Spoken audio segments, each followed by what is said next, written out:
You're fine. Okay. That's the one I was looking for. There's Luke's. There we go. I was looking in here and I forgot what I was looking for.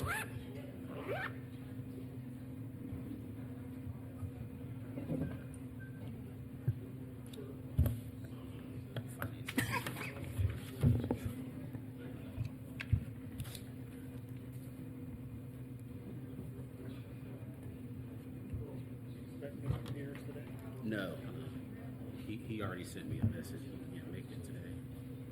So I'll mention that special finance meeting. I like all that because you're working on the utilities and adding all that stuff. We thought of it.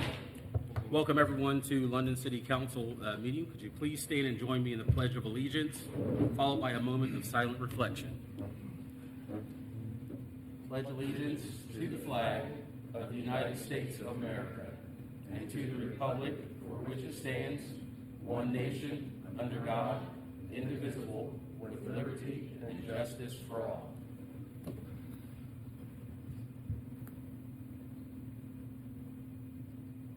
Thank you. Clerk, could you please take the roll call?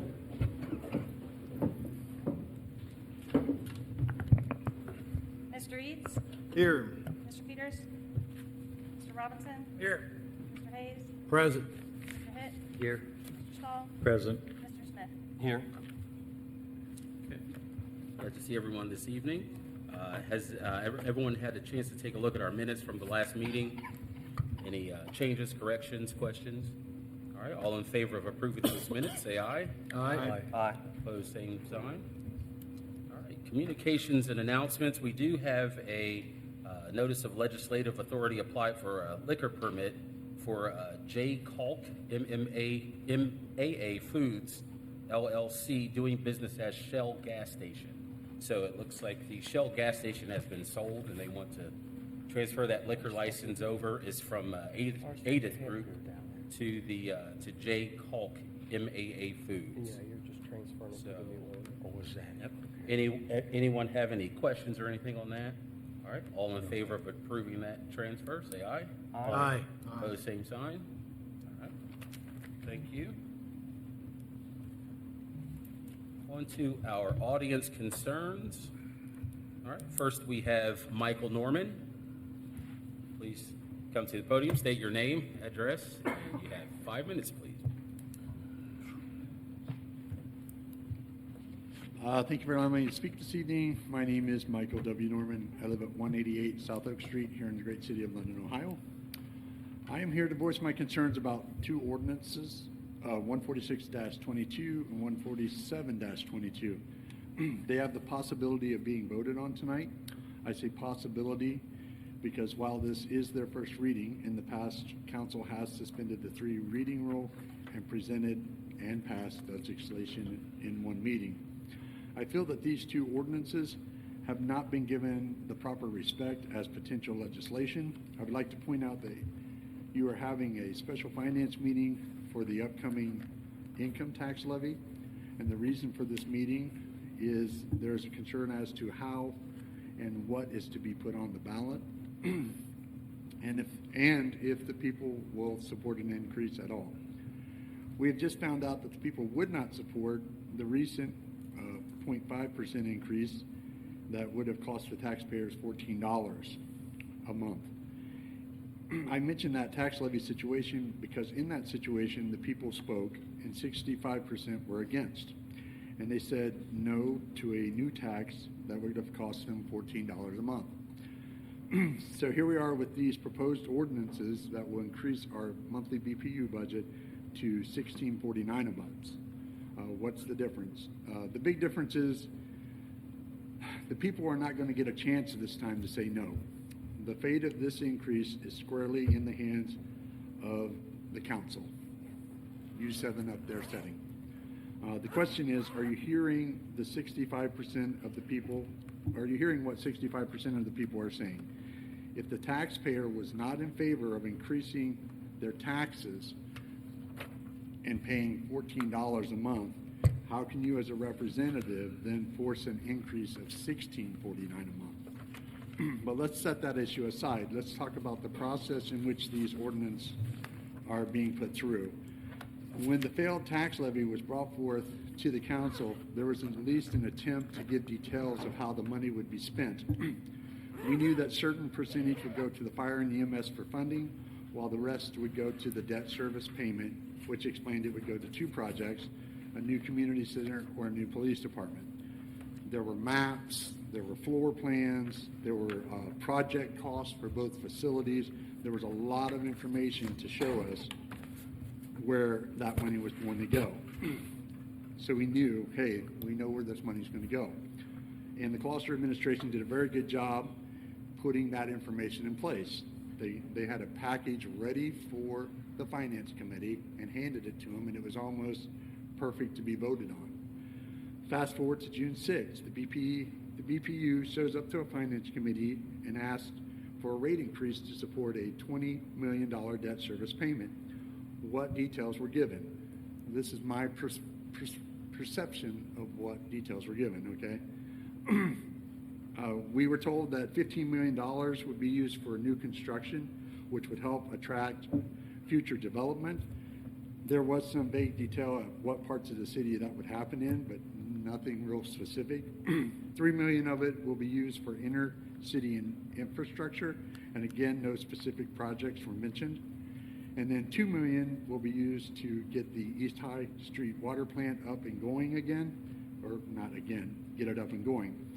And again, not a whole lot of information of how the money will exactly be used. It's just general information. So it's my thought that there is something wrong with this process. When a tax levy that has lots of details about how the money is being spent was voted down by the people, how can you approve an even bigger increase to that same group of people upon a request that is given very vague definitions of what they're going to do with the money?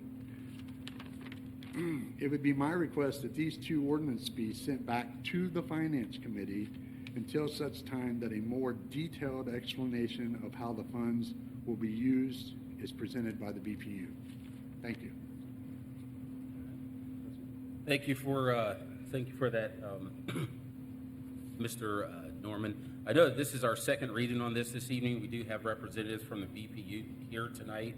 They're always available. No, this is our first. Or first one for this, sorry about that, but we do have representatives from the BPU here this evening to answer any questions that we may have on this. And I do, hope that this would, be given the proper amount of time for the community to hear, some of the concerns they may have, and to also hear what BPU does have to present to them.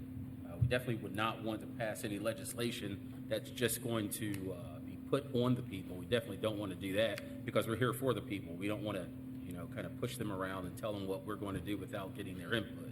So I'm sure that we'll hopefully be diligent with that for the community. So thank you. Next, we have Anita Likens.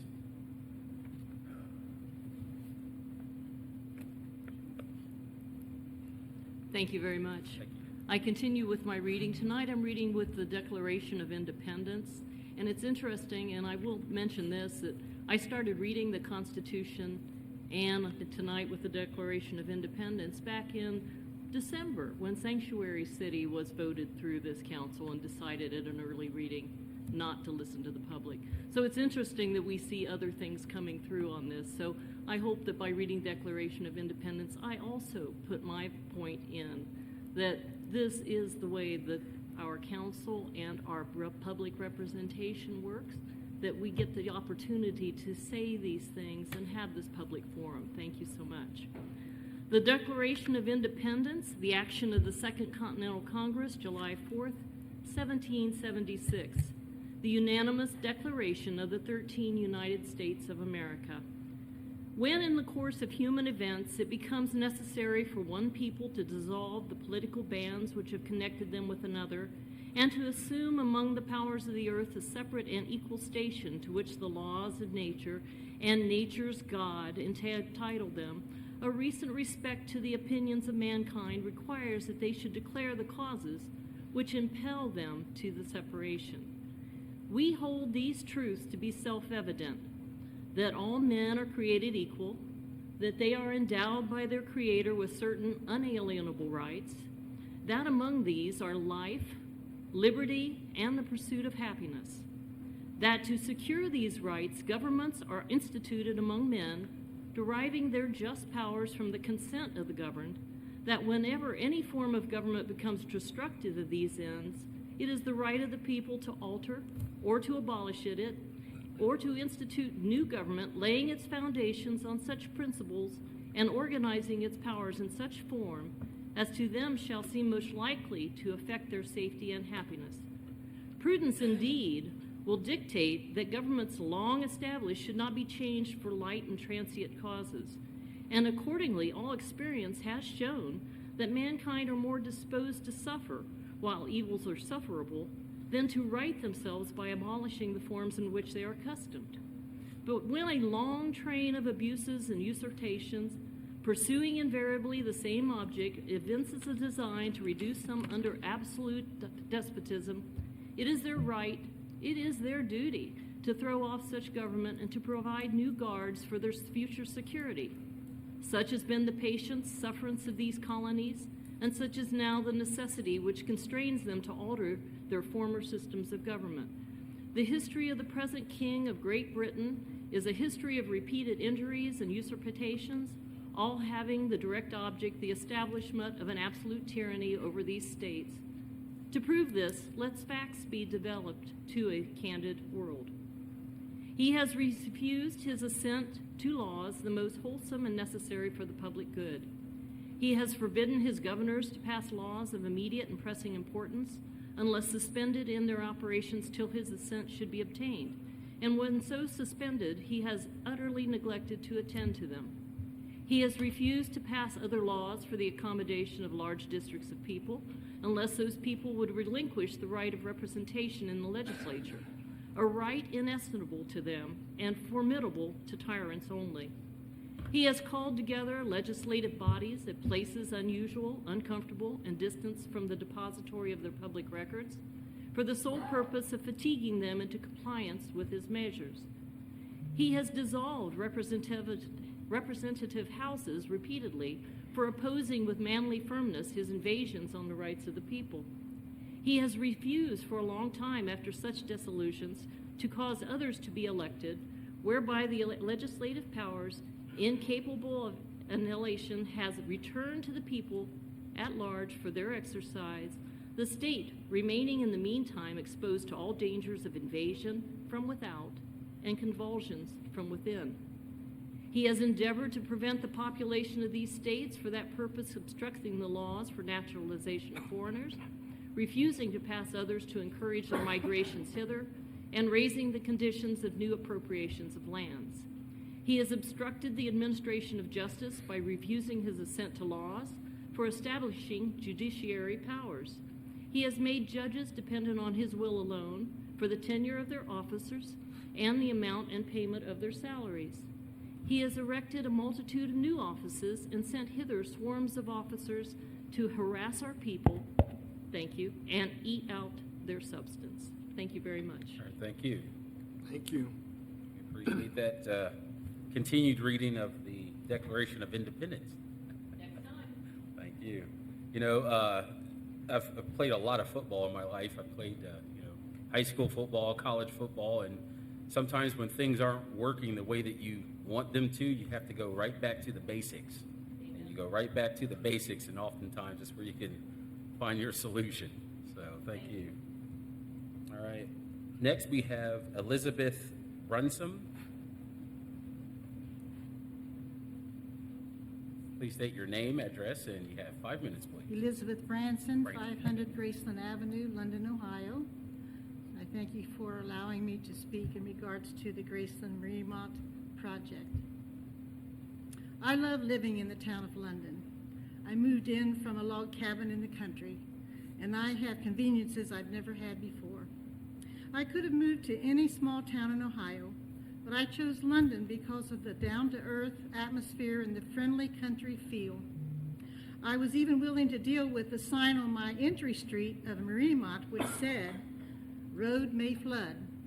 I didn't know what that implied until heavy rains came after I moved in. I am present at this meeting in support of the Graceland-Remont Storm Sewer Project. You all are probably aware and informed regarding the problem ongoing since time began or the development of this neighborhood. So we really don't need to rehearse reasons why the neighborhood shouldn't exist. Back then, it apparently passed zoning and permit requirements, so that is past history. I have confidence that this project will solve most of the severe problems of excessive water on the street, in yards, basements, crawl spaces, and septic systems. I am aware it may not solve 100% of the water problems, but I am trusting the project will cure a large part of the problems. This beautiful neighborhood deserves to live without the fear of heavy rains causing stress and sleepless nights. Therefore, I urge council to pass the project and proceed as soon as possible. Thank you. Thank you. Thank you. All right. Moving on to our committee reports. Mr. Eads, start with you. Yes, sir. So on June 6, 2022, Finance Committee did meet. It was a very long meeting. I'll try to just highlight a few things here. There were 30 people in attendance, which was really quite a few people for a committee meeting. I was glad to see so many people show up. We did discuss the Graceland Remont project. Ms. Branson spoke pretty much with the same as she gave tonight, the same speech, I believe, because I specifically wrote down this beautiful neighborhood deserves, and you just used that again, so that got my attention just a minute ago. That was passed on a 3-0 vote to come to tonight's council. We'll discuss that later. Our safety service director mentioned the concrete at the pool. That was done. The splash pad still was not up and running at that time. I believe that's been fixed now. The concrete was fixed, maybe cost a little bit more. The first part of the discussion about the levy was the mayor feels that we should go with a 0.25% for fire and EMS only. I presented some options, so there were some options. That being said, there will be a special finance meeting on June 21st. It's next Tuesday here, 6 p.m., I do believe. For any council members that want to come, we're going to discuss that, and I don't know what else. I think a special meeting, we're supposed to pretty much keep it to one topic. Pretty much. Pardon me? It's whatever is advertised. Okay. It's advertised to talk about the levy. You guys should not talk about anything else except. Okay, thank you. And I don't know what it's been advertised for, so we'll have to follow the bouncing ball there. There were quite a few people that discussed different items on that. Again, this is all going to come up at the special finance meeting. No decisions were made. People in the community spoke. The fire chief spoke. Henry spoke. Rex spoke on it. There was quite a few. I was glad to see that much input. New business. Shannon Trainer came talking about the Historic Downtown Revitalization Committee and trying to make some changes there, especially on how the money can be used moving forward. Mr. Lalani with the Board of Public Utilities, he spoke, gave a long presentation about what we're going to see tonight on ordinances 14622 and 14722. I don't know if he intends to speak tonight or give a presentation tonight. I would hope so, because this is the actual council meeting and not just a finance meeting. And if not tonight, then hopefully we can have you do it before we make a decision and give that same presentation, so it's recorded here on a council meeting. I don't know if that's the plan tonight or not. Mr. Lalani? To address that now, I intend to address council. We will not have a full-blown presentation this evening, and I'll explain more when I have it. Okay, thank you very much. Thank you for that. So we'll see that. And that was the presentation then brought forward a vote to bring that to council tonight without staying in committee any longer. That did pass on the 2-0 vote, so we're going to discuss that tonight. And Mr. Michael Norman presented his thoughts to place some pedestrian signs or signs for pedestrians for intersections to help people cross the street safer, more correctly and safer. And that is pretty much what we had for that meeting. Thank you very much. All right, thank you. Mr. Robinson? I don't have a whole lot, just reminding everyone, public service will be July 6th at 6 p.m. All right, thank you. Mr. Hayes? Attended Public Safety Committee meeting, June 14th. Had approval of the May minutes. Had the police chief's report. Mr. Stahl will give that. Had the fire chief's report. Mr. Hitt will give that. Safety Service Director has some comments from him. Under old business, we're proposing some legislation coming up for feral cats and code enforcement officer. That'll have to go to Finance Committee as far as the code enforcement officer before we can tackle anything with it, though. Under new business, requested zoning change from R3 to PUD, reference the Heath property, which there'll be legislation coming up later on, and it was approved. That's all I have. All right, thank you. Mr. Hitt? Yeah, I attended the safety committee meeting this past Tuesday, so I'll give the fire chief's report. For departmental EMS training that involved pediatric advanced life support. For the fire department training, they had checking out the scene or sizing up the scene. They completed hydrant flushing.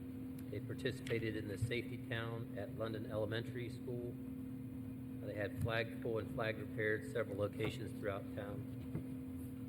They attended a question, persuade, and suicide awareness training, and they had several tours of the fire station involving London Elementary School. And to this point, this year, they've had 1,217 runs, which involves both fire and EMS. On the next safety meeting is July 12th at 5 p.m. in the meeting room over here. All right, thank you. On to Mr. Stahl.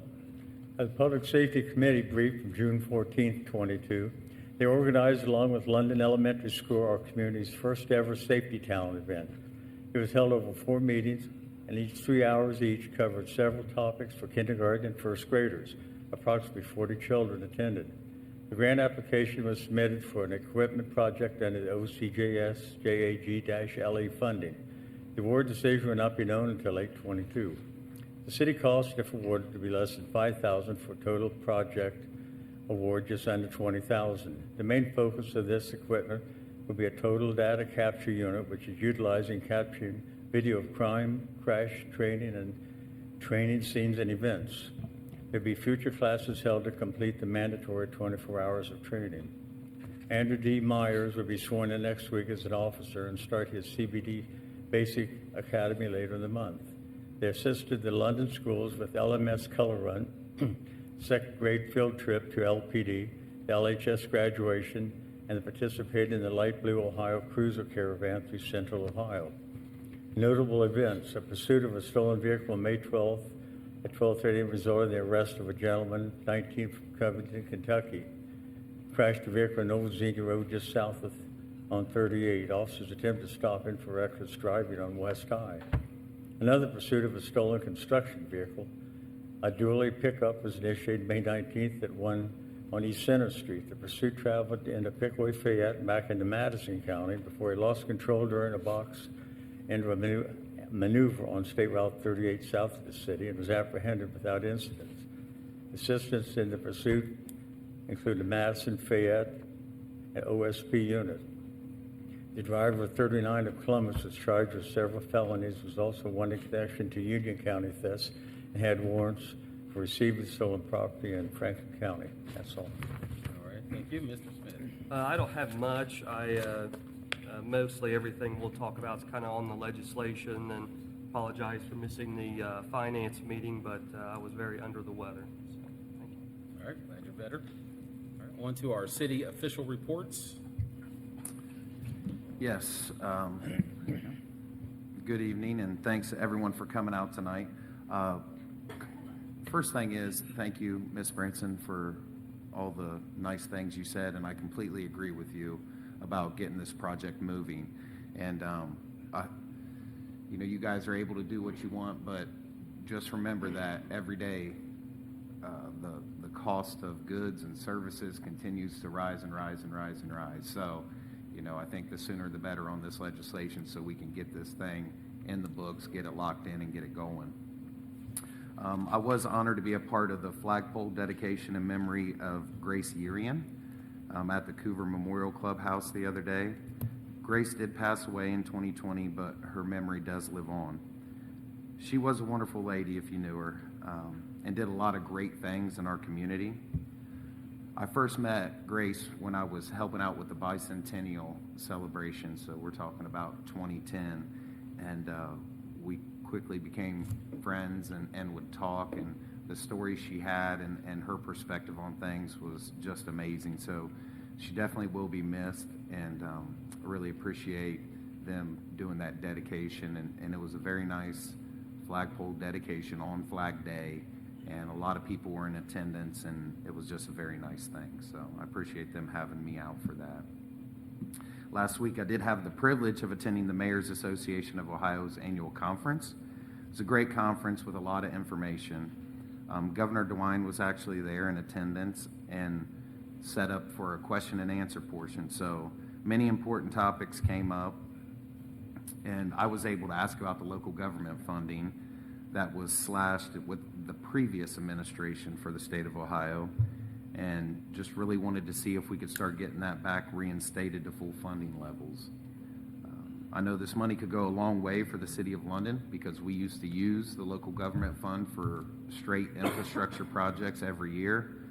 So I hope that Governor DeWine really listened to all the mayors and the issues that we have and what's going on throughout the state of Ohio, and will really look into those things, especially the local government fund, as well as the way that they disperse infrastructure money, like we talked about with the big infrastructure bill that came out, and it was kind of pick and choose, and it was just kind of weird how they did it. So hopefully he'll look back over that too. We did have a meeting with Tom Hale from the building department about code enforcement. We are working up a plan to present to council about how we feel code enforcement should go, staffing levels and things like that. So you guys know that we contract through West Jefferson, so anything we do is going to have to probably go through that, and also we'll have to redo the contract. So we're all working together, and hopefully we will have a plan to you guys real soon. With that being said, I do urge citizens to mow their lawns. Please mow your lawn. Every day we get a call about lawns and properties not being mowed. And, I know things come up. I know people get sick. I know your mower breaks. I know these things happen, but it doesn't happen as much as we get the calls about it. So, I think it's pretty simple. If you have a property that has grass, mow it. And that would really help out the City of London a lot. Yesterday, City Hall had the honor of having London City Schools summer program come in for their This Is My Town adventure. They've been visiting different places around London, like London Fire and EMS, the police department, the library, the sheriff's station, and filling out their local passports. We had a great time and spoke about what all the offices in City Hall do, how our government runs, what it's like to be the mayor, and we started off in here. I think their favorite thing was we had the cameras on so they could see themselves in the camera, and then I gave them all a microphone, which you give a kindergarten through fifth grade a microphone. They like to have a lot of fun with that. So it was loud and we had fun, but it's a great group of young adults, and they were very respectful and inquisitive, and just a great group of smart kids. So appreciate them coming out. Just a reminder that we are accepting Independence Day parade applications. You can get those at our office or on social media. The parade will be on July 4th at 11 a.m. And as we talked about, the fireworks celebration will be on July 3rd at dusk, and the fireworks will be set off from London High School. We have finalized our free movie nights at Cowling Park. So Movies by Moonlight will take place on Friday, July 8th, where we will be showing the Paw Patrol movie, and July 22nd, where we'll be showing the Addams Family 2. So the movies will begin at dusk, and we're going to show them on the blacktop up there at Cowling Park, right by the shelter house.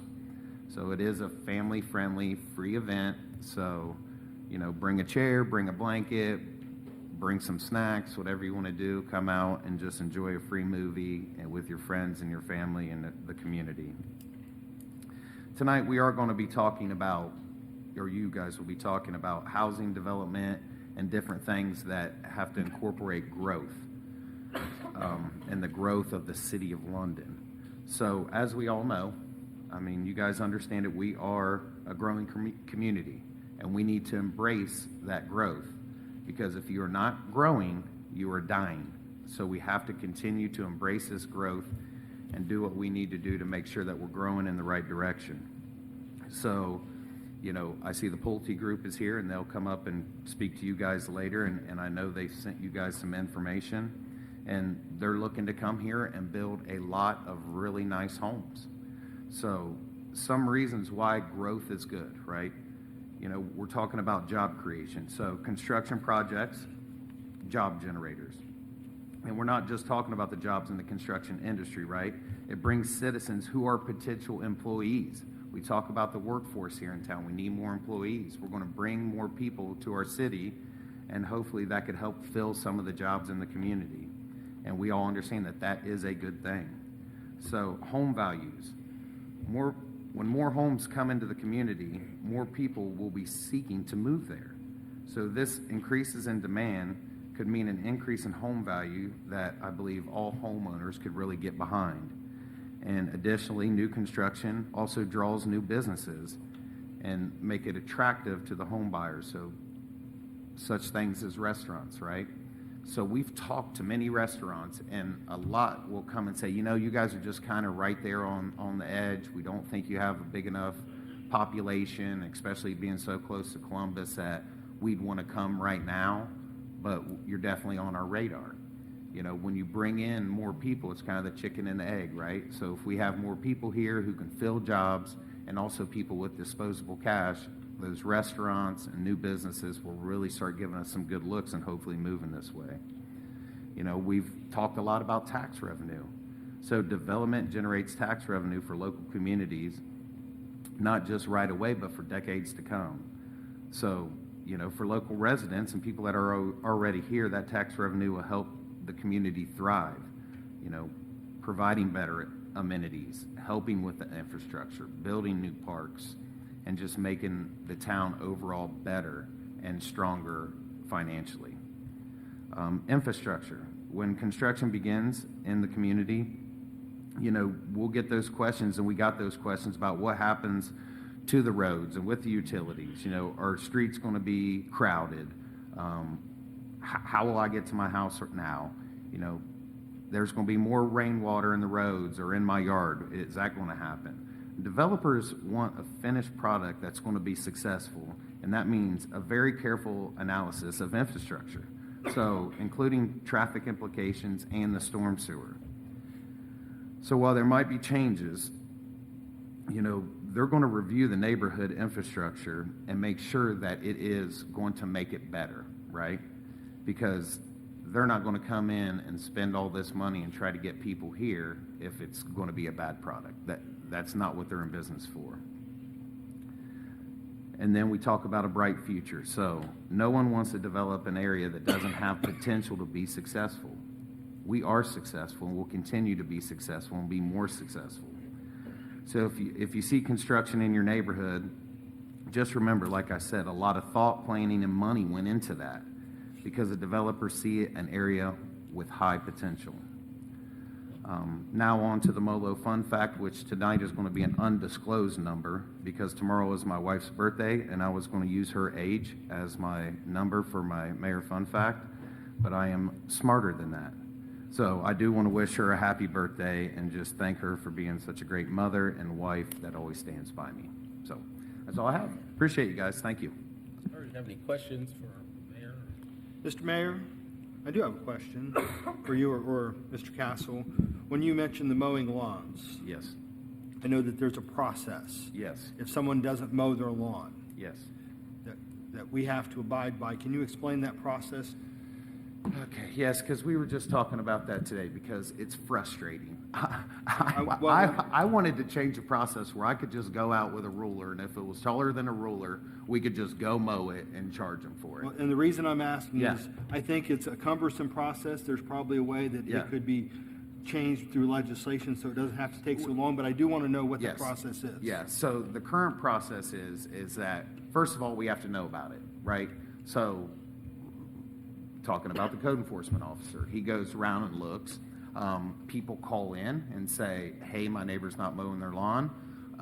I drive down Kenny and just immediately get frustrated and upset because of Kenny Boulevard between 42 and 142. So we see them, people call us about them, you guys see them, tell us about them, neighbors call.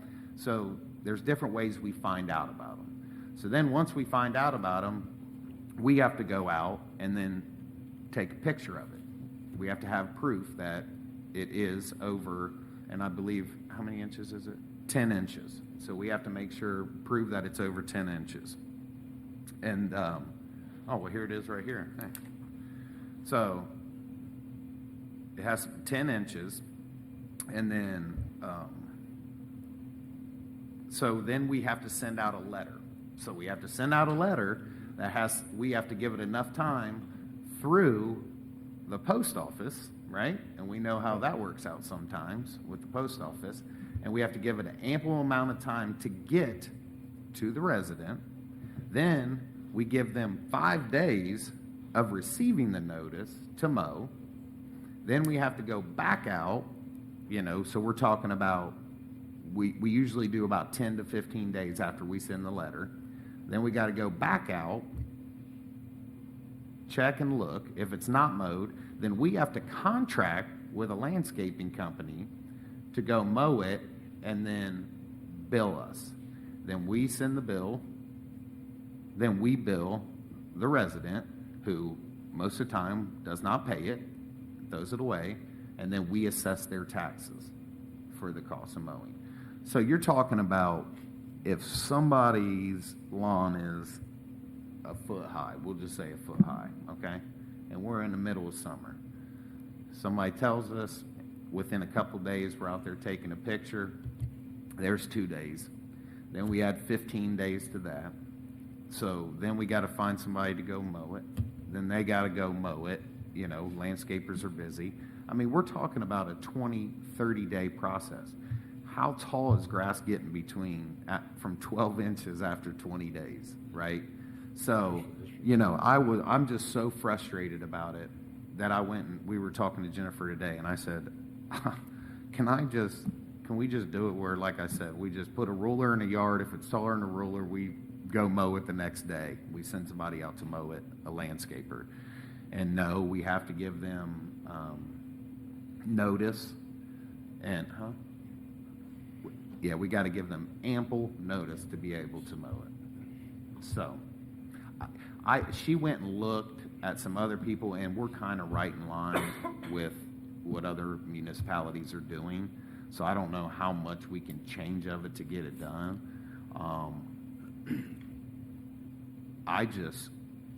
I've learned that if I call enough or write emails enough, and badger people enough, they'll mow their lawn after a while. So that's one thing I did today for about an hour, is I got trying to get a hold of all the property owners on Kenny and just say, just mow just by the sidewalks and the curb and just get it back. Like the field, if the field's high, we don't have an issue with that, but it's, people are trying to walk out there. Rich probably gets it just as much as I do from his HOA, because there's a lot of people on Kenny that like to walk that strip.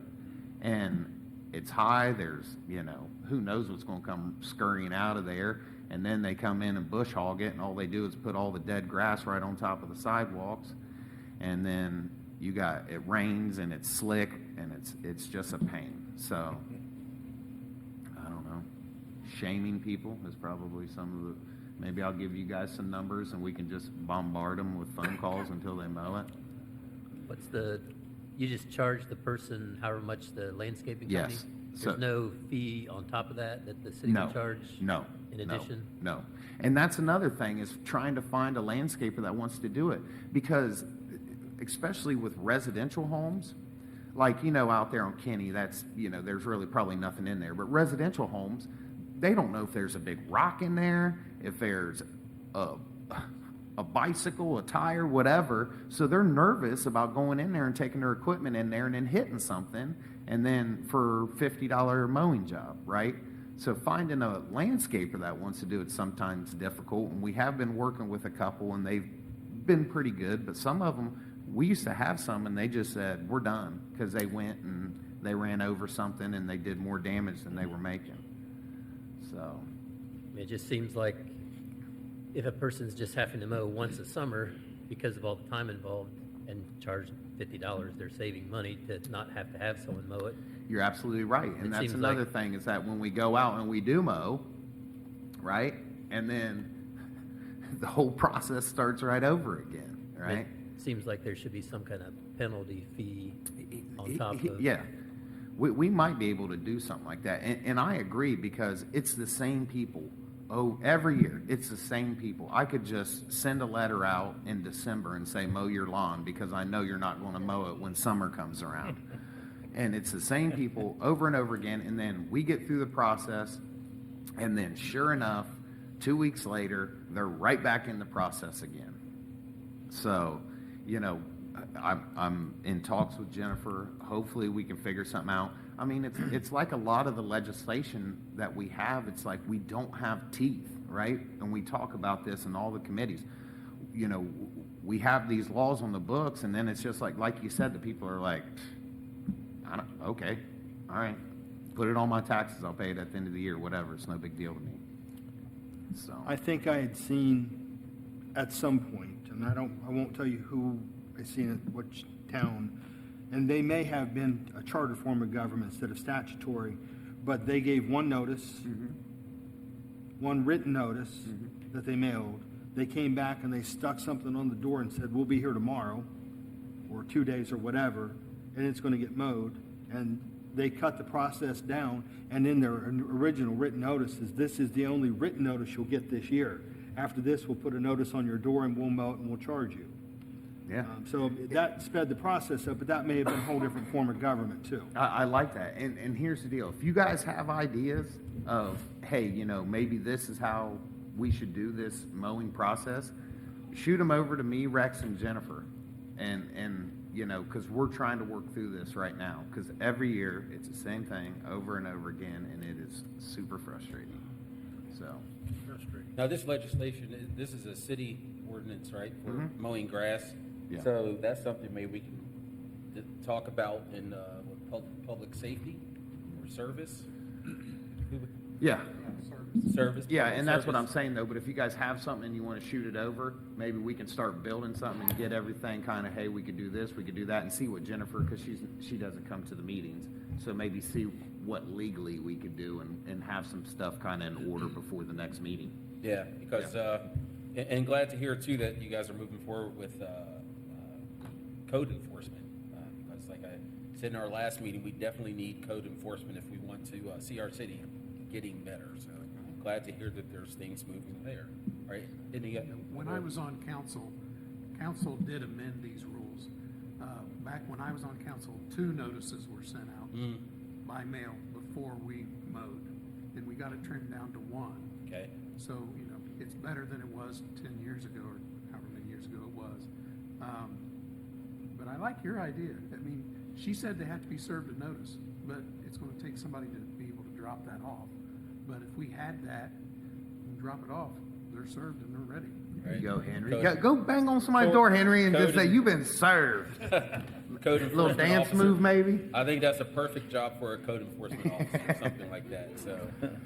Agreed. And also too, to add to mow your lawn, but do not blow the grass into the streets. Correct. Keep it in your yard. And keep it off the sidewalk. Yeah, that makes it really bad for motorcycles, it makes it bad for the draining and everything, Yeah. so just keep the Agreed. grass off the sidewalk and out of the street, please. All right. Reference that. Yes. I saw and this, it just popped in my mind here. I saw a lady sweeping grass into the sewer the day before yesterday. What'd you say to her? I was in the car, I know who she is, she's in my ward. Yeah. If you will. I mean, some people just don't understand it, right? And so they think, we just put it down here and then it pops out to the creek and it's all good. So, and Amy, maybe we can put that on the next,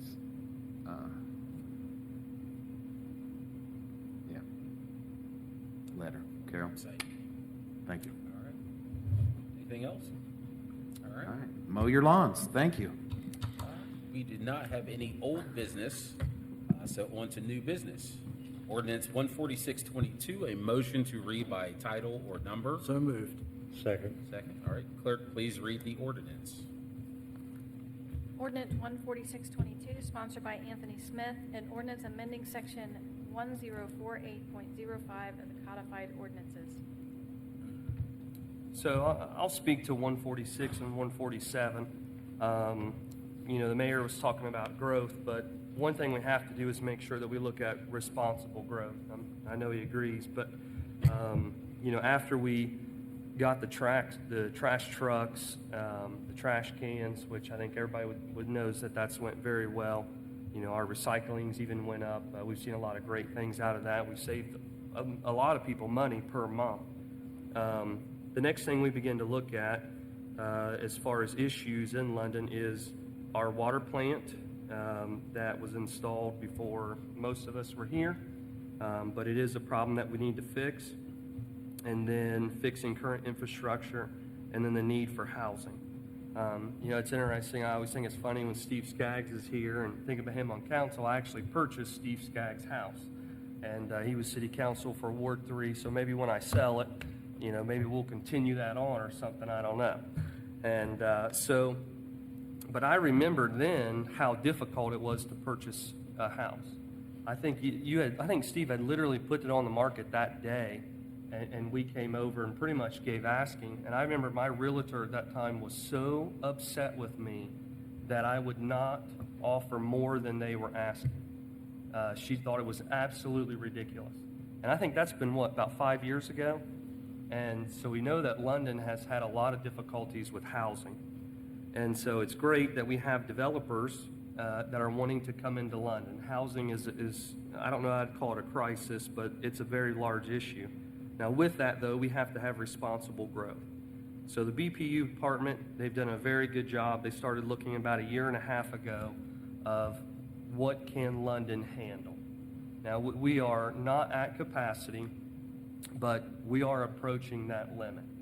And with that, we're going to have to start making decisions as a council and working with BPU of how do we continue to responsibly grow London. We don't want, I won't mention the city, but I know there was a city pretty close to us that was telling developers, hey, come in, and then what did they run into? An issue. They were not able to supply fresh water, and they were not able to handle the sewers. And we do not want to get into that situation. And I heard of another city today that right now they're actually beginning to face litigation because they told developers to come in. Developers start spending money, and then, hey, you can't come in because we can no longer supply that. So they started looking at that, of how to get these things going. It has been a process, with the East High water plant, of getting that up and going.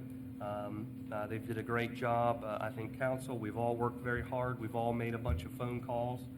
It was interesting. The last time I called the federal EPA, it was, oh my goodness, I was just getting ready to send you that email with those test results. I was on my computer doing that right now.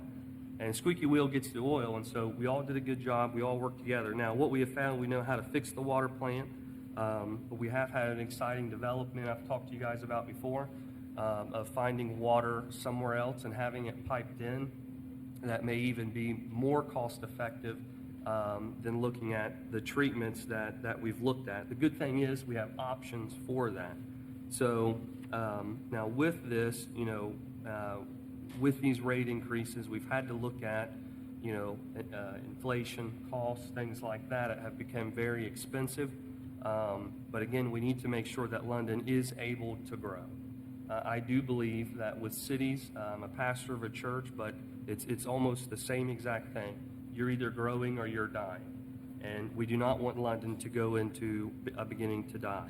Now, Steve, if you'd like, Steve Lelonic, if you'd like to come, tell a little bit more about the project, and do that. But that's what we've looked at. How do we fix making sure, or making sure that we can fix our water plant, that we can supply water, and being able to handle sewer. And then I'll let Steve speak, and then we'll answer any questions. Good evening. Last Monday, a week ago, this past Monday, most everybody was here with the exception of Anthony, and we gave a very lengthy introduction. Not really an introduction, it's a recap, because we've been discussing this for close to 2 years now. And an incredible amount of effort and work has gone into the studying and the resolution to some problems that we have in the city. So I know that to have a nice glossy rendering of what the improvements, the infrastructure improvements are going to look like would be wonderful. And to address Mr. Norman's concerns that the use of the funds haven't totally been delineated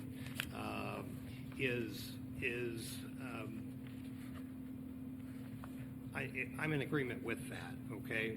But there's some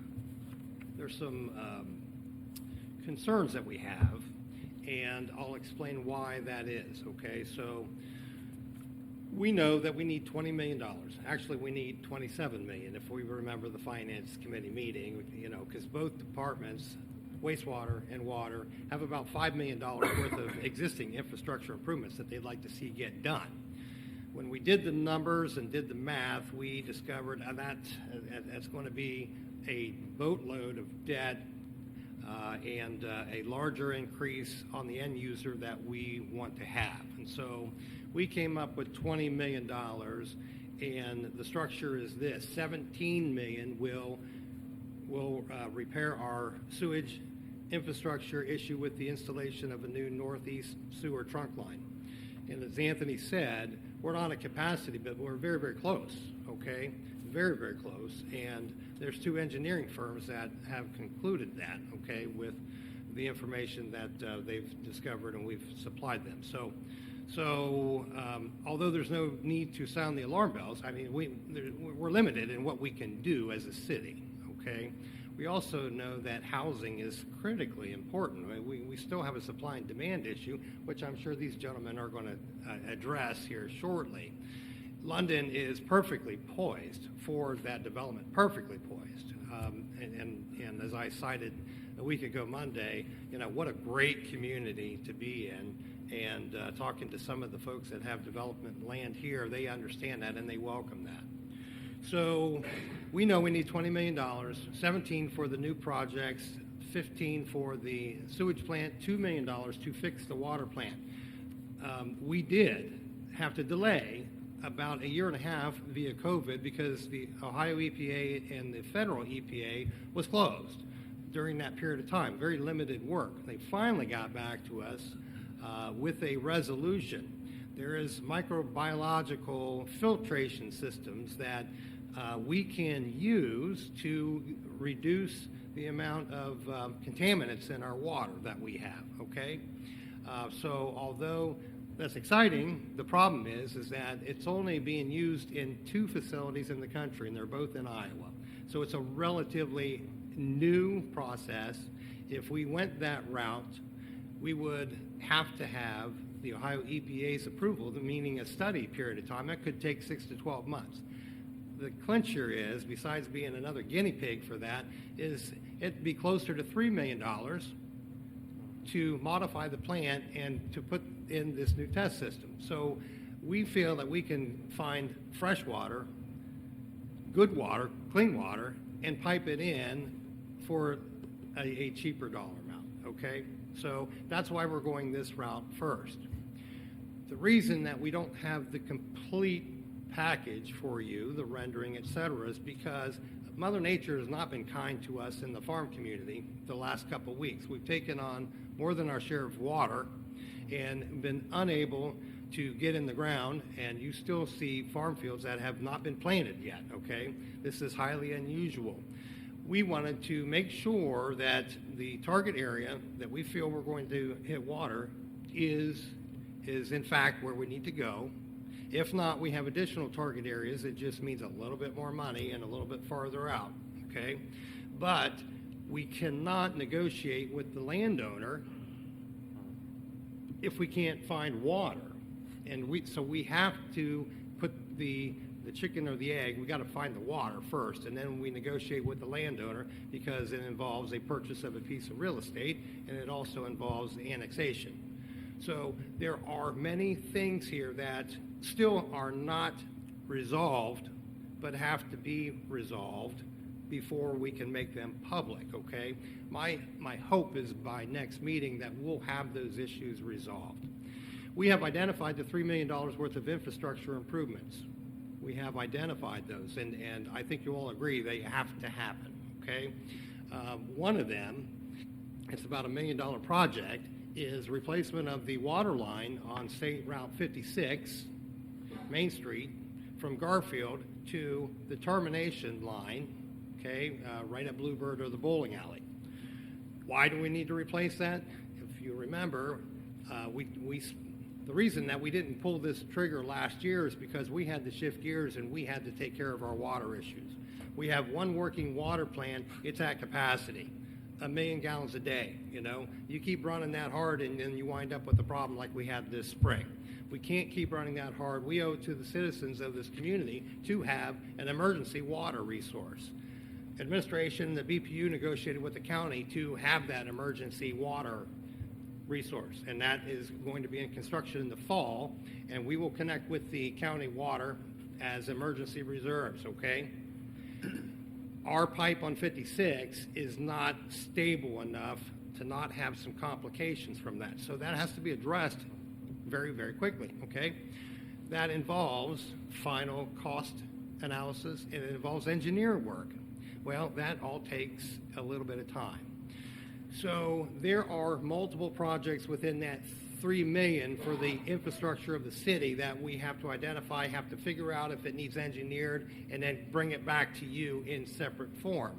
On advice of City Law Director Hitt, we have $15 million for sewage, $2 million for water, for new infrastructure, for existing infrastructure, $1.5 million for water and $1.5 million for sewer. And so it's going to be like 4 different pieces of legislation as I understand it, okay? So excuse my lack of experience with government operations, but so we have gone back to our engineers to help us put that together. That will be together for you next meeting, okay? So why the sense of urgency? 2021, when we diverted our attention, if you recall, I remind you, you approved us to go get funding for the program at that point in time, which is a $13 million sewage infrastructure loan. We obtained the approval from Ohio Water District, OWDA, for the engineering, and from Ohio EPA for our permanent funding, okay?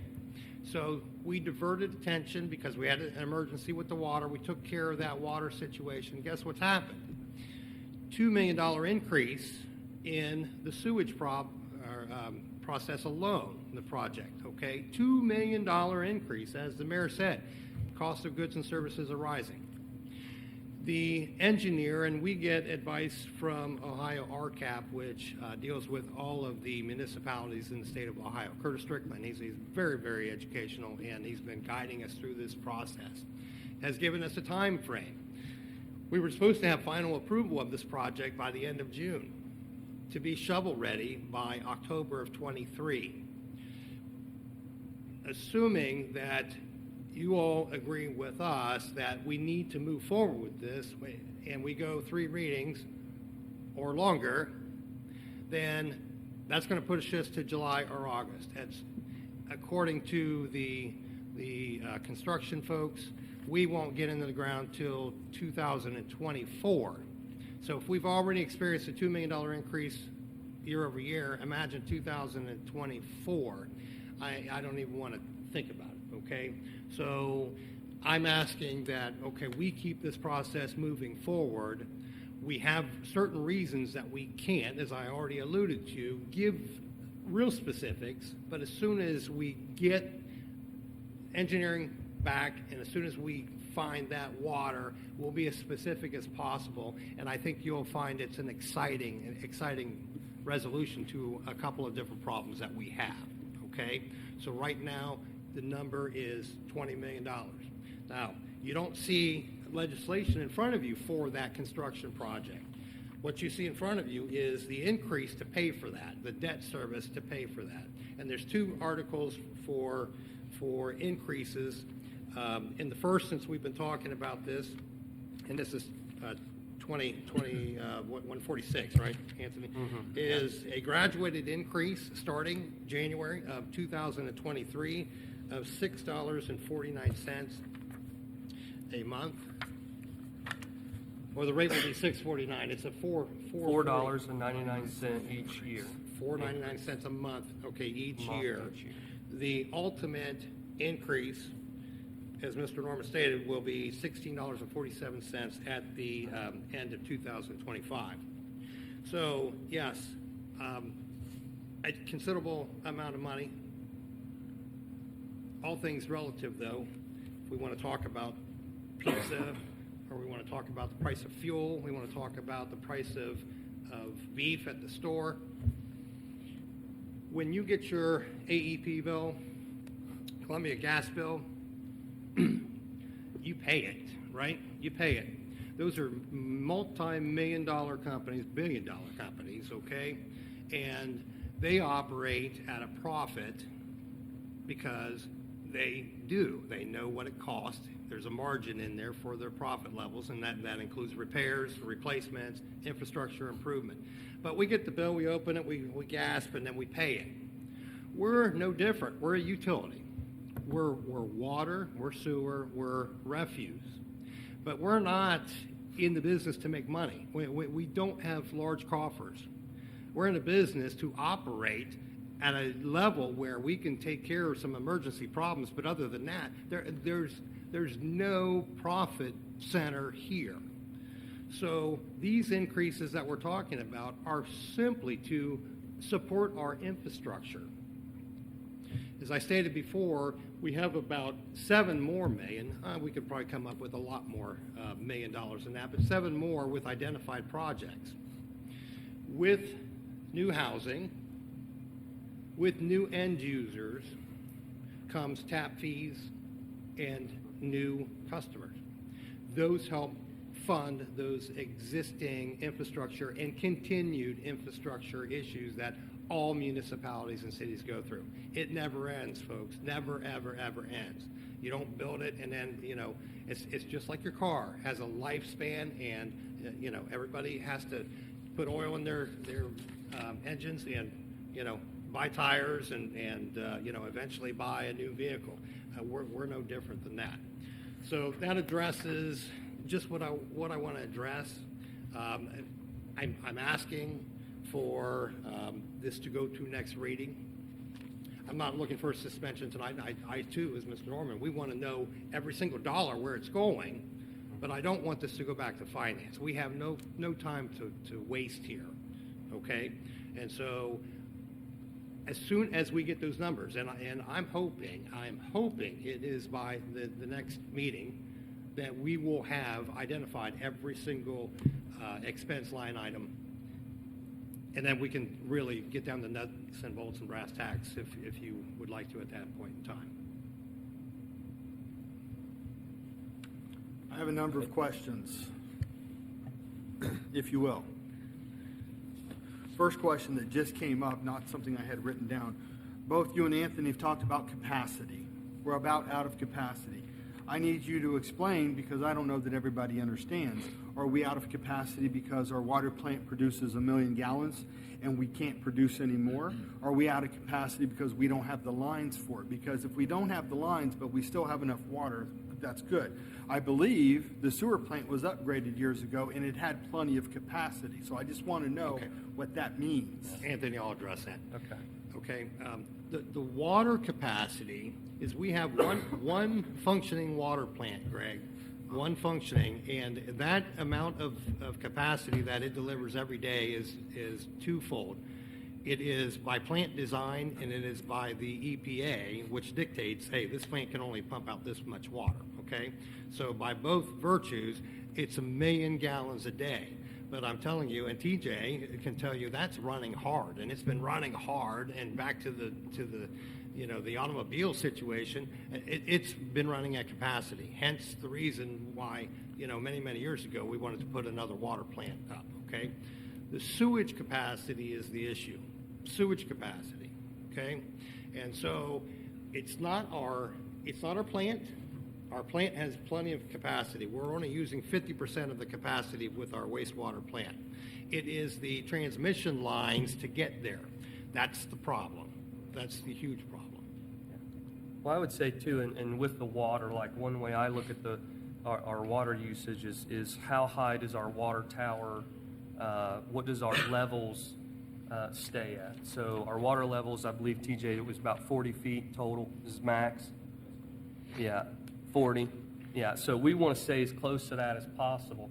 We get down into 30, we start getting very, very nervous. And so as we grow, that demand's going to, there's going to be a higher demand for water also, that, which is why originally, with the new water plant, that was one of the big concerns back then is we're going to need a higher capacity. And, it's like, and with our old plant, we do need to dial it back down a little bit. If you think of like a car engine and you're sitting there and you're holding it at almost full throttle 24/7, 7 days a week, that's kind of what we're doing with our old plant. So we need to be able to back that down, but also make sure that we've got the new water plant up and going and that we have that adequate water supply. Okay, so assuming we have the other water plant, which I believe we were told was 500,000 gallons. Is that right, TJ? Yeah. So 1 million gallons plus 500,000. And we're talking about building houses. How many more houses and businesses can we maintain with what we have? Or are we talking about expansion even further of water plants to create more water, or to be able to take more capacity on the sewer lines later? Because to me, this is two different issues. I mean, we're talking about capacity today to handle what we have and serve what we have. Or are we talking about down the road that we're not going to have enough water no matter what, even if the new plant's up and running at full capacity? So to address that, Greg, we are servicing the needs of the community with our present water facility, okay? 1 million gallons a day, and we're keeping our towers full. That deviates a little bit when we have drought periods during this area right now where people are filling swimming pools, et cetera, but we've been able to keep up with that. Our concern with the new plant that we have is, first of all, it's a multi-million-dollar plant that's sitting there not functioning, okay? So we're going to do whatever we can to not We didn't waste. create the problem, but we figured out how to fix it. We're going to fix it. Yeah, Yes, we figured out how to fix the new water plant. So that was probably installed, my guess, as a way to let some pressure off of the other one, okay? But that being said, if that can produce 500,000 gallons a day, okay, then we've already incrementally increased our water distribution ability for new housing, okay? And that's a considerable amount of homes. Also, we've got the emergency tap in with the county, which is up to another 500,000 gallons a day if need be, okay? So we're thinking that this is going to supply enough water for the next generation of people who move to London. Okay. Thank you for that. Now, on one of the documents that you gave us at the last meeting, and I do hope you give the full presentation later, I think it's important, where it says preliminary opinion of probable project costs, gravity sewer service, 12-inch water main to development of property east of Spring Valley, and 12-inch raw water transmission main. Now, as far as I understand, we have not annexed east of Spring Valley at this point. We have not. Okay, so this is pure speculation. That is speculation as other areas of the city that we have identified with water, okay? And So- I cannot go into that right at the moment, Greg, for reasons I cited earlier. Okay. But there is speculation shown in this document, and I understand when I look at it, that's $3 million, I believe, on this document that's attributed to that part. The rest of it is not, I believe. It'd be closer to 2 and some change. But here's the unknown or uncertainty, Greg. It's if that needs to be extended or in a different direction, there is some contingency written in there for that. Okay. Okay? But once again, that's speculation, and it wouldn't do anybody any service to continue discussing that issue. So I looked up 1228.06 and 1228.07. These are in our codified ordinances. 1228.06, water lines and water supply. 1228.07, sanitary sewers. I believe these have to do with the construction codes. And I'm just curious to get the answer. On the first one, it says public water supply. Where public water supply is available as determined by the Board of Public Utilities, the subdivider or developer shall observe all the requirements as set forth. That makes sense, right? I mean, the sanitary sewer is a little different. It says, if a subdivision can reasonably served by the extension of existing public sanitary sewer, as determined by the Board of Utilities, the subdivider or developer shall provide a system of sanitary sewer mains and shall provide lateral connections for each lot. Now, the question is, I just want clarification. This is the city's responsibility, or this is the developer's responsibility? Because do developers have any responsibilities for these things? This is the city's responsibility. The developer traditionally pays tap fees for the ability to access water and sewer.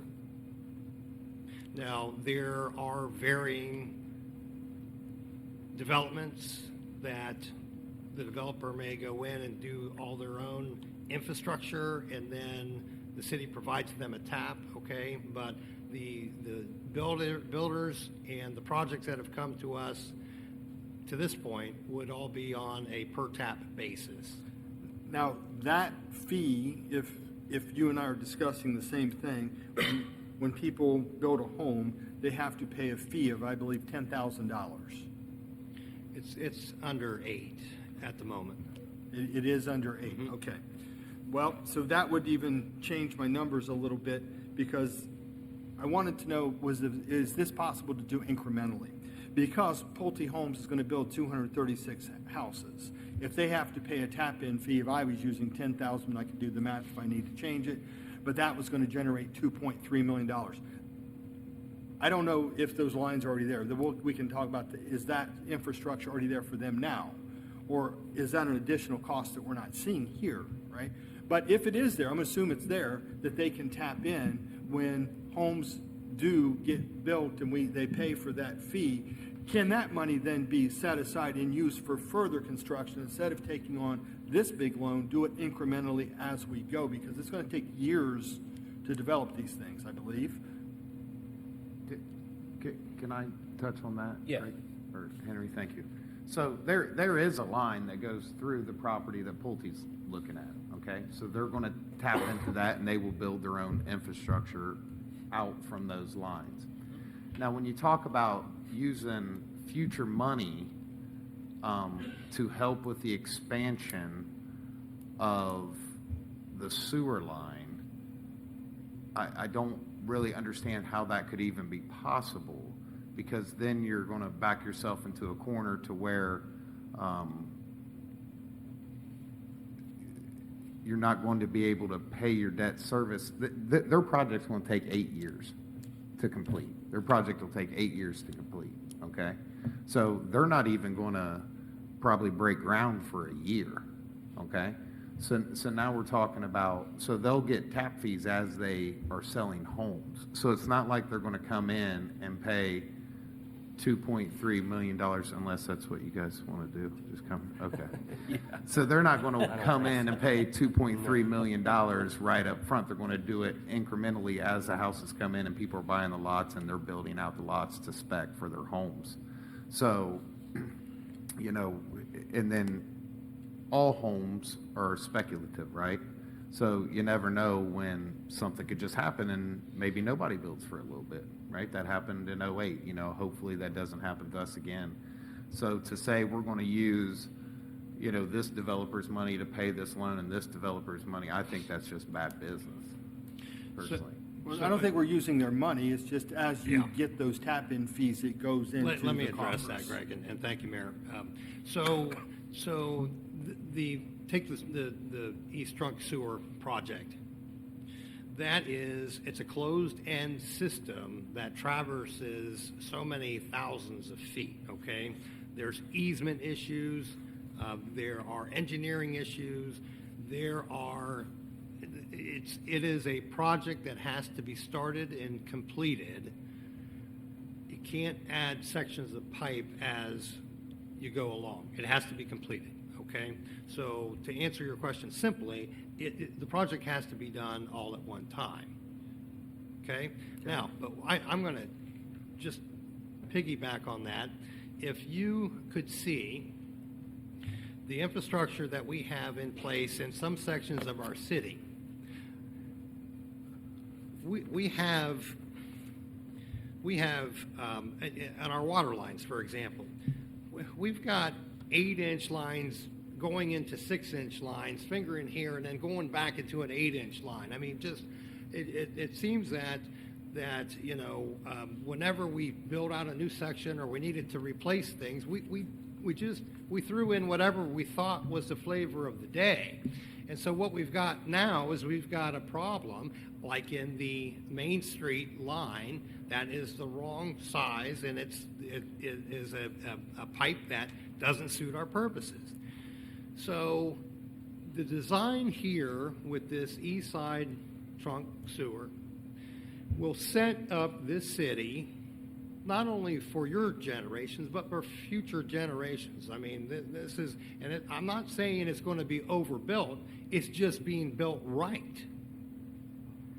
Yeah, So- and it's not, and to say, like, yeah, we're not, so when we look at the pipe sizes and the things that we're looking at, it's what can we put in that is going to make sure that we ensure the most future growth, that it's done right, without going, obviously, far above, you know, what is needed. So that somebody's not here in 10 years addressing another council saying, Right. those idiots put in the wrong size pipe, you know, now we've got another problem. Yeah, and just to touch on what you said again, we all know when you start breaking projects up, right? So if it's we'll just say it's a $15 million project, if you portion it out, it's going to turn into a $25 million project because you're portioning the project out. And then the project, it doesn't even fix anything until you complete the project. So like Steve said, if you put a section of pipe in, that's not going to help until all the sections are put in. And then by that time, you've spent way more money than need be, because smaller projects cost more per foot than if you did it all at one time. Well, the landowner's not going to allow you to put in 100 foot of pipe Right. every year. Right. They're not going to do that.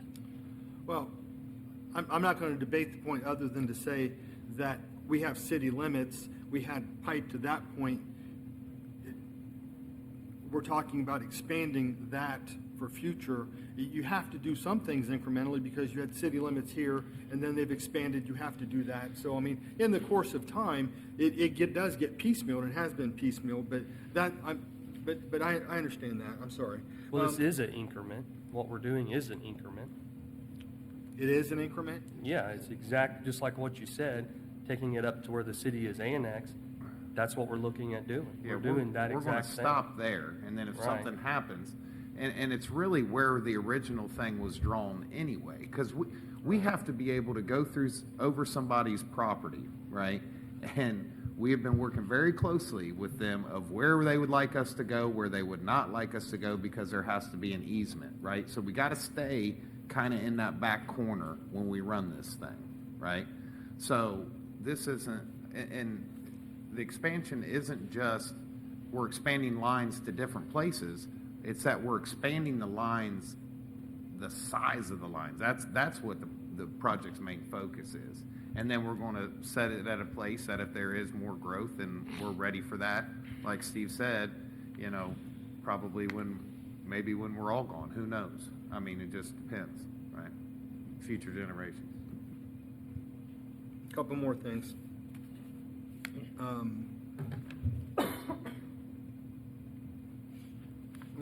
We'll cross over just for a minute on this other part, but the sewer rates, which is what this ordinance talks about, going from $1.50 to $6.49, that's 432% increase. If you go to $16.47, you've increased by almost 1,100%. That's a huge increase.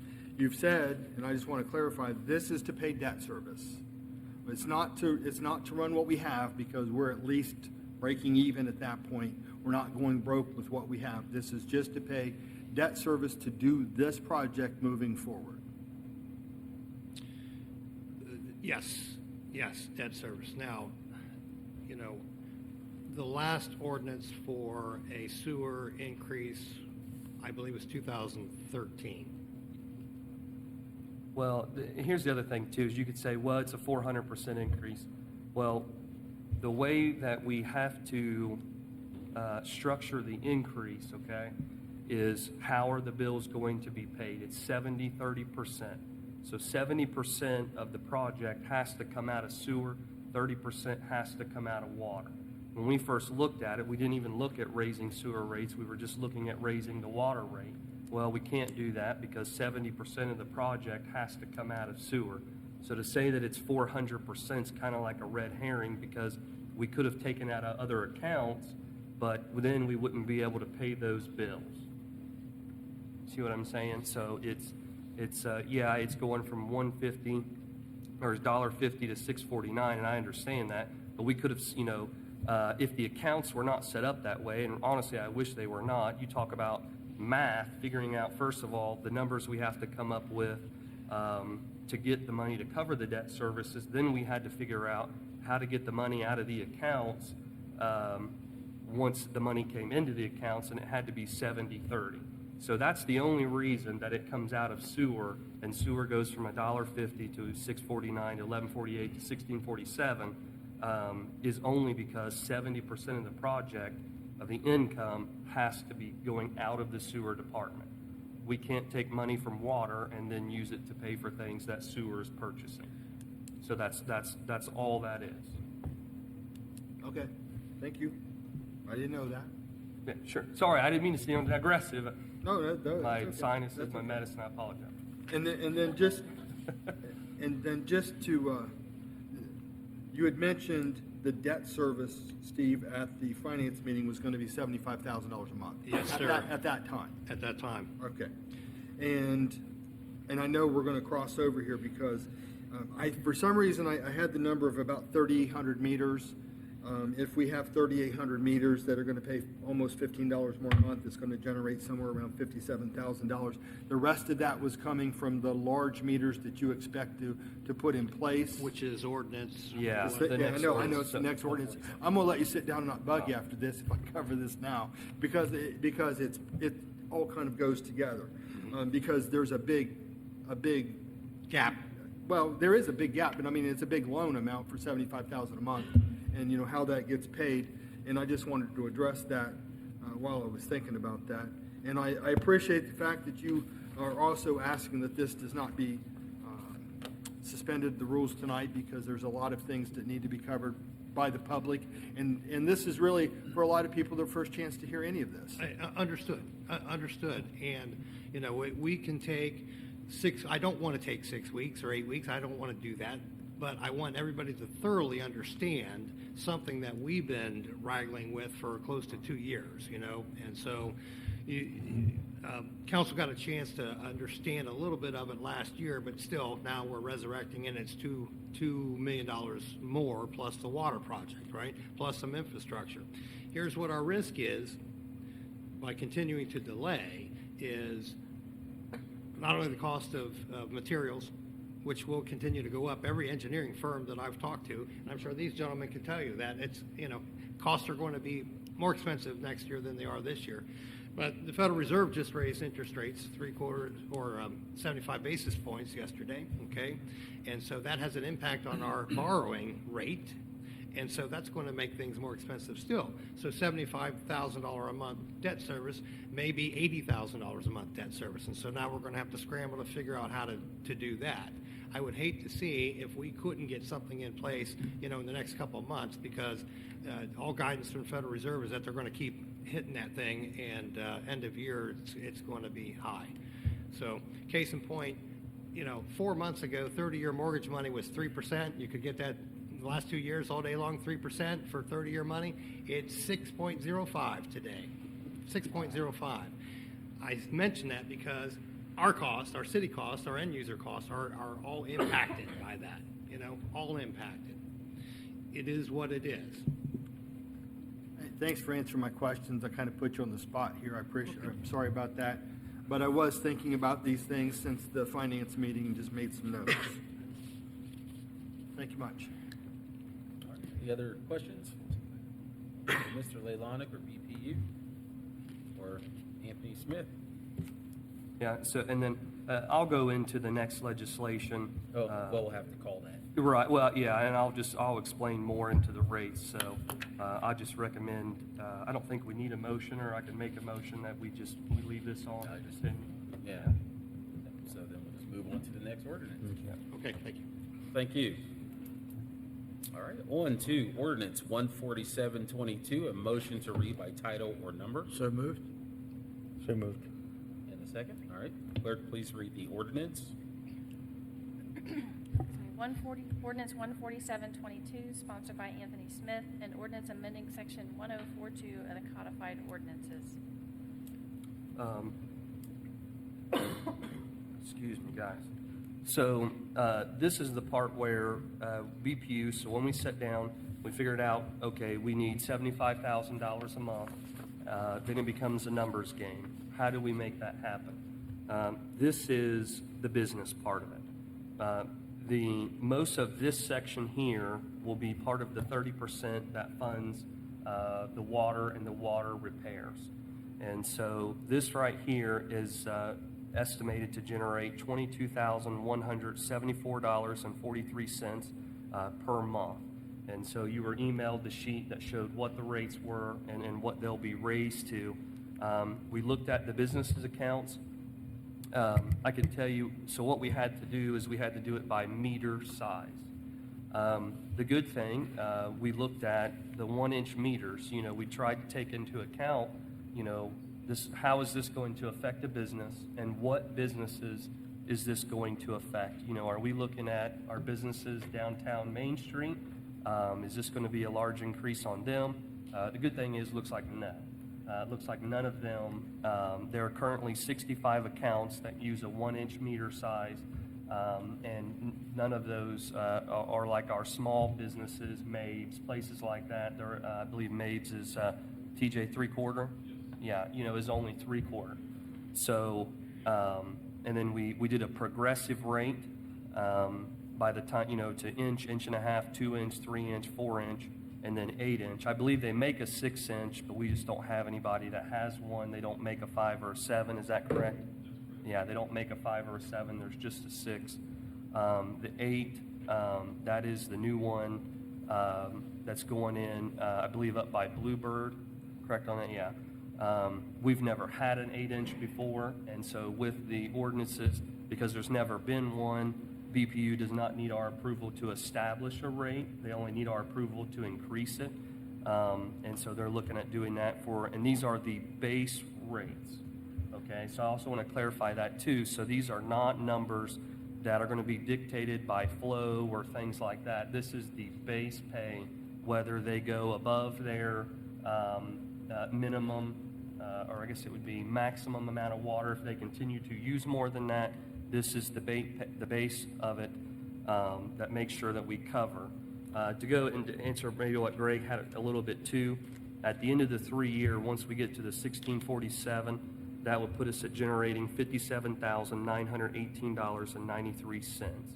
So we have currently 3,869 total accounts, okay? We know that the loan is generating $75,000 a month. What we're looking at by the end of the year 3 is it would generate $80,093.36 per month. So that gives us a little bit of room for error. I do think BPU's done a good job. You know, as I'd mentioned before with other legislation, we try to look at, you know, this is cost. We're not looking at putting large amounts in the coffers. We're not looking at, you know, stashing away money. We're not looking at big raises for employees. You know, this is what we're looking at as far as cost goes. So, do you have anybody have any questions about that? I apologize. I've just been sick. I literally went to work for the first day yesterday out of like 8 days. And I'll email you guys a sheet, and it'll show you each meter size, how many accounts is on each meter, what the physical rate increases are, and what we're looking at. So you can see, you know, double check my math, make sure my math is correct, you know, and that everything's in line there. But I think this is all a great thing. It's going to be great for London. We're going to be a part of new growth, you know, to facilitate, you know, all these new homes coming in. That's going to help a lot of people. So, and if anyone doesn't have any questions, I'll recommend we just continue on. All right. Definitely like to thank everyone for all the time and effort they put into this. Thank you, Mr. Eads, for your questions, because that's what we're here for. We're here for discussion. We wouldn't want to try to hamper any types of discussion or questions that may come up, because we know the community, there's lots of people who are not here who may have some of the same exact questions that we have. So really appreciate you bringing those questions. Thank you for your input too, Mr. Leilanic, and thank you for all the hard work that the BPU has been doing on this project to help our city move forward. All right, on to Resolution 14822, a motion to read by title or number. So moved. Second. All right, clerk, could you please read the resolution? Resolution 14822, sponsored by Josh Peters, a resolution of necessity for a special assessment for improvements to the system of storm or sanitary sewerage for the Graceland-Marymount project. Uh, All right, do we have someone that's going to speak to this, since Mr. Peters is not here this evening? Well, I'll address it a little bit. Rex Okay. should probably address more since I sit on the committee. I mean, I know that the city has talked with the residents out there trying to fix a problem, and the city was willing to pay part of this, but there's going to be a special assessment. So I believe at that point it was expected to be about $175,000 total, of which the residents, I think, were trying to assess them for $125,000. The city was going to pay the other $50,000, and anything over that, I believe, is what Rex had said at a previous meeting. I do question, Rex, and maybe you can help answer this. Are we going to schedule a public hearing for this also? So I think that's up to you guys to do that. I think you should. Well, we discussed it. You thought we should probably have a public hearing when it's all said and done. We can go through the readings and do a public hearing also. I just want everybody to be aware that that was part of the discussion, because I don't know that they've talked to everyone and everyone's checked off on it. Obviously, if you have 20 property owners and all 20 say, hey, do this, then we probably don't need the public hearing. But until that point, we probably do. So that's what I know. Rex, if you'd like to fill in any other details that I've missed. Not a whole lot. It was 177, not 175. That's the projected cost, with material costs being quoted daily. I anticipate that it'll probably go up some by the time we get it out to bid and get it locked in. That's why when you see the legislation for me to go out to bid is not to exceed 200. I don't expect it to hit 200, but I don't want to go 177 and come in at 185 and have to start over. So we just put it up a little bit. The law director and I thought that'd be best to give us a little bit of a buffer.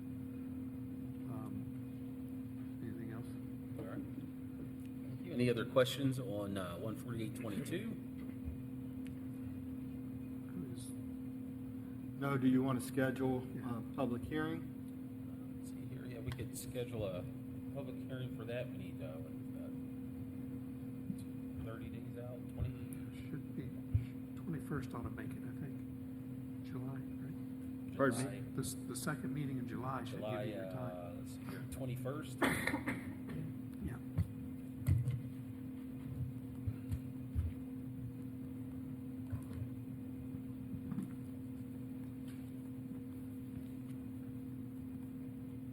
Yeah, the July 21st, public hearing for Resolution 14822, and that is the Marymount Graceland project. I have a question.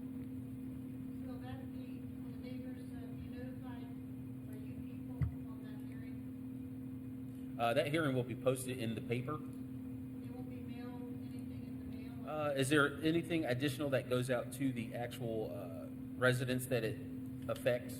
Or the property owners? If, I'm new to this, so I'm sorry, if it's anything like alley vacations, yes, I'll look into it.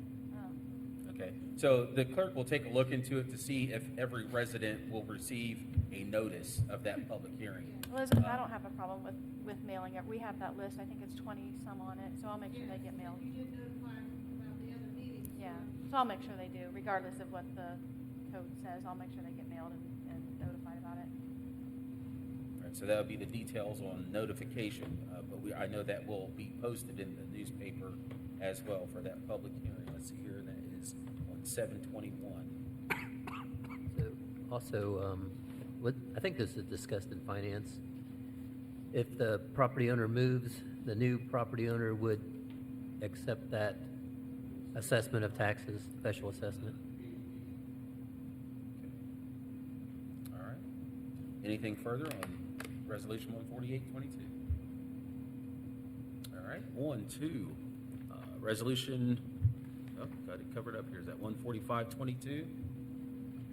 149. 49, okay, so 49, 14922. A motion to read by title or number. So moved. Second. All right, clerk, please read the resolution. Yeah, I can cover it up. Resolution 14922, sponsored by Anthony Smith, a resolution authorizing the safety service to advertise for bids and enter into a contract for improvements to the stormwater system. So this is a part of the Graceland Marymount project. I can let Rex kind of elaborate on it a little bit. It looks like the current projected cost is $177,000, but that's, it could be rising issues, but that's why we're looking at not exceeding $200,000. So, does anybody have any questions?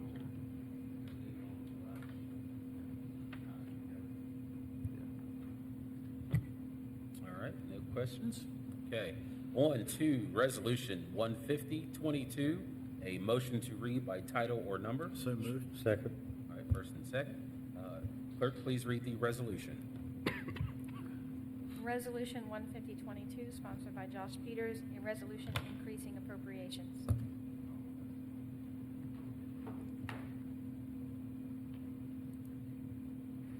See here, so Mr. Peters is not here for this. Is there anyone else that can speak to this resolution here? Obviously, this is just transferring the money to pay for that. Okay. So 148, 149, and 150 all go hand in hand. Okay. So Am I that- correct about that, or did I miss something? I think that's right. That is correct. So Right. 148 would be to assess the property owners. Yep. 149 is for us to enter into contract, and 150 is for the money to be transferred Appropriated. to do the project. So nothing there. All right. Any questions there? All right. On to Ordinance 15122, a motion to read by title or number. So moved. Second. And second. Clerk, please read the ordinance. Ordinance 15122, sponsored by, there's no sponsor, by Rich Hayes, an ordinance amending official zoning map. Yes, this concerns the Heath property. It was zoned for R3. At the safety meeting, we did move it to planned unit development zoning. This planned unit zoning will provide site design flexibility. There's going to be 3 proposed access points to this property, to this development. There'll be active open space areas with a central park and a playground. There will be a multi-use path from High Street to Lafayette Street. There will be a traffic calming circle at the center of the site. Proposed model homes include ranch and 2-story, and I believe, if memory serves me correctly, slab and basement both. Okay. 1,600 to 3,000 square feet, depending on what you choose. There'll be landscape buffering and lots of drainage improvements. Currently, we're looking at putting in 236 homes. As was mentioned earlier, about 14 months out. 72 total acres. 20% of that space would be designated for green space. And average house would 300 to 350, depending on what you get, what you want. 300,000. Would you gentlemen like to comment?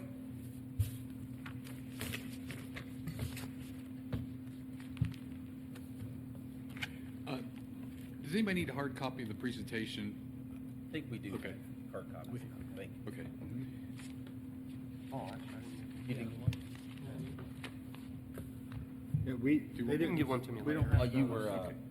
were, Those were emailed, but sure, we'll take them. We'll just- If you want one. Thank you. okay. Thank you. I got one. And I need one, so we'll just take 2. Thank you.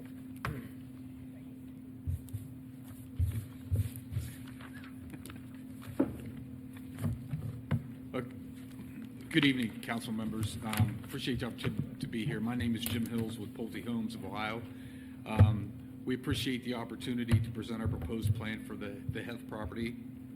With me is Greg Chillog, our landscape architect with the Edge Group. As you know, we have a slide presentation that I think you've all seen, and we're happy to answer questions at the president's discretion once we complete or whenever you feel like a question is appropriate. I do want to walk through some of this real quickly. I'll make some comments here just to start, and Greg will walk through the site plan with more detail, lot configuration, paths, the street layout, the on-site amenities, and stormwater. We had a lot of questions last week, concerns expressed about flooding and stormwater, and we do think that we will improve the area and the surrounding, the situation the surrounding property owners have. I just want to talk a little bit about maybe. There we go. There you go. There we go. Well, Amy did it. Real briefly about Pulte Homes and who we are. We are the 3rd largest builder in the U.S., and we're the top builder in Central Ohio with 23 active communities in 14 different submarkets. We have 6 new communities coming on board in the next year, and we're working on another dozen or so that are in engineering and zoning. We build single-family homes, but we also build patio homes, both of which will be offered in this community. And we have 2- and 3-story attached townhomes that we build around Central Ohio as well.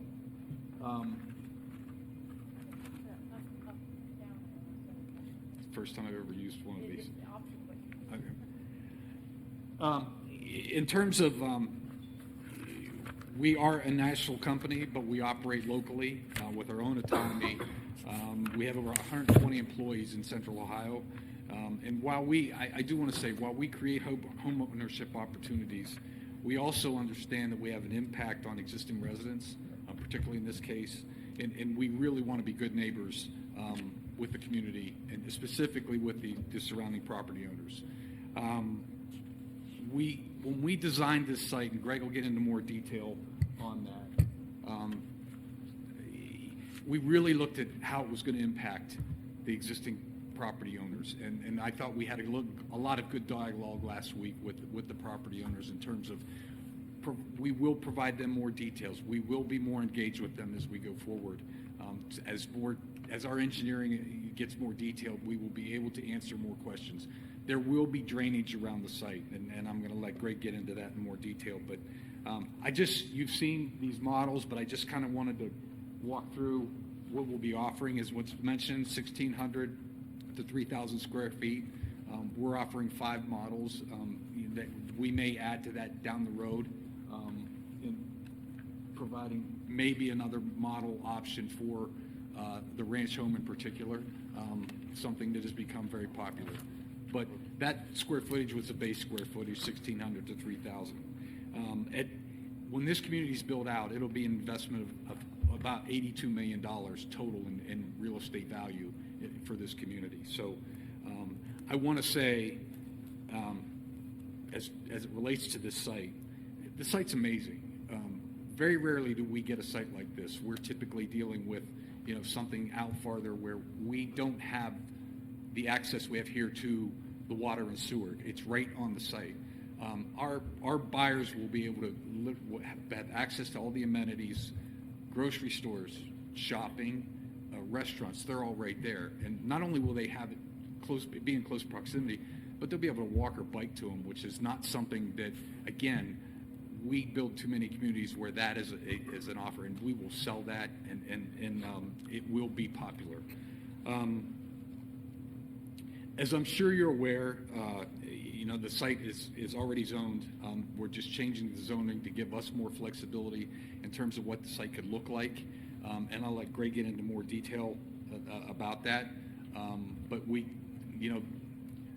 the Heth family could sell this now, and somebody could start building on it tomorrow based on the zonings that exist. And really, when we looked at what the yield would be in terms of number of units with the current zoning and what we're proposing, it's about the same, depending on if it was single family. If we were doing something like a multifamily or 2 units, it would be a lot more units than what we've proposed. But we're building single family homes. So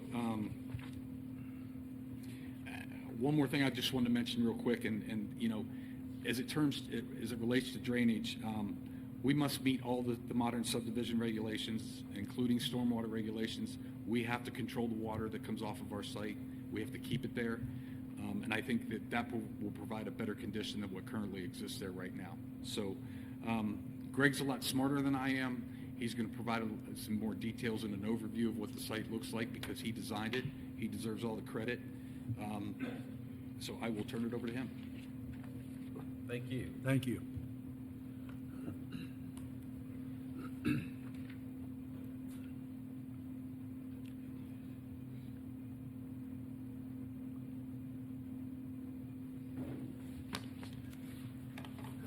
Good evening. My name is Greg Chillog. I'm a landscape architect with the Edge Group. My address is 330 West Spring Street, Suite 350, Columbus, Ohio, 43214. Thanks, Jim, for mentioning how much smarter I am than you, but I think we're both just as smart, and we both share the same barber. I just want to kind of take you over where we've been and how we got to why the site plan looks like it does, and some of the amenities. But I've worked with Pulte Homes for a long time. Pulte not only builds quality homes with features that the market demands, they're also consistently providing amenities that the buyers desire in their neighborhoods. So they don't just focus on the homes, but they really do focus on the communities. They give both the attention that you give to both the individual home designs and the integration of the outdoor amenities on the Heth property. It will create a high-quality neighborhood. Pulte does a lot of market research on, what do buyers want? What's the next thing? What are buyers looking for? And one of the most highly desired features of the new community, as Jim mentioned, is walkability. Buyers want to be able to walk to neighborhood services, parks, neighbors, and civic centers. This site is ideal, and it's located within walking distance of all those community features. everybody was mentioning earlier about the infrastructure, but, as an infill site, development on a site, it's an opportunity to fit into the fabric that's already there. And I think it's also a benefit because the utilities are already there. The infrastructure for the roads are already there. It's not like we're extending something out to your city limits. The core and the infrastructure is there. That should be a benefit to the entire community as you talk about cost relative to growth. When we plan communities for Pulte, we like to start with 3 goals on all the plans. So some of the goals here that we started with on the Hef property. 1, it's to create a residential infill community organized around preserved natural features and neighborhood park spaces. So it's kind of building on those market demands again, and being a good neighbor and creating good quality neighborhoods. Number 2, integrate the new community into the existing neighborhood fabric by connecting to the existing street networks and extending pedestrian connectivity to the neighborhood amenities that we're providing while discouraging cut-through traffic. So we want to do both those things at the same time. Our 3rd goal for the site plan was to feature stormwater management plan that meets or exceeds state and local regulations. It's integrated into the open space system, and it creates community amenities. We just don't want to hide it. We want to make a feature out of it and utilize it. Real quick, I know you touched on this in the introduction, but just kind of some development by the numbers.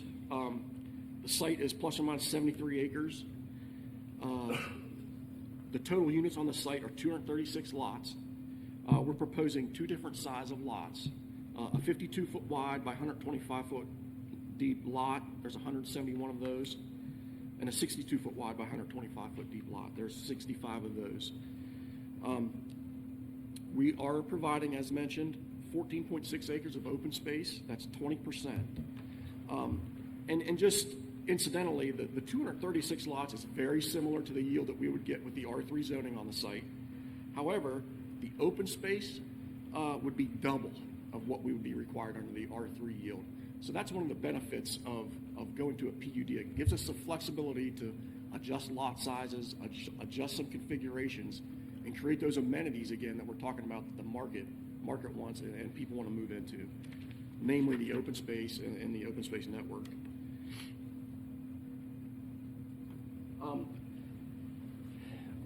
This is kind of an existing conditions map, and I just want to talk about some of the organizing considerations that we go through and how they respond to the site. One of the big things is existing drainage and existing vegetation.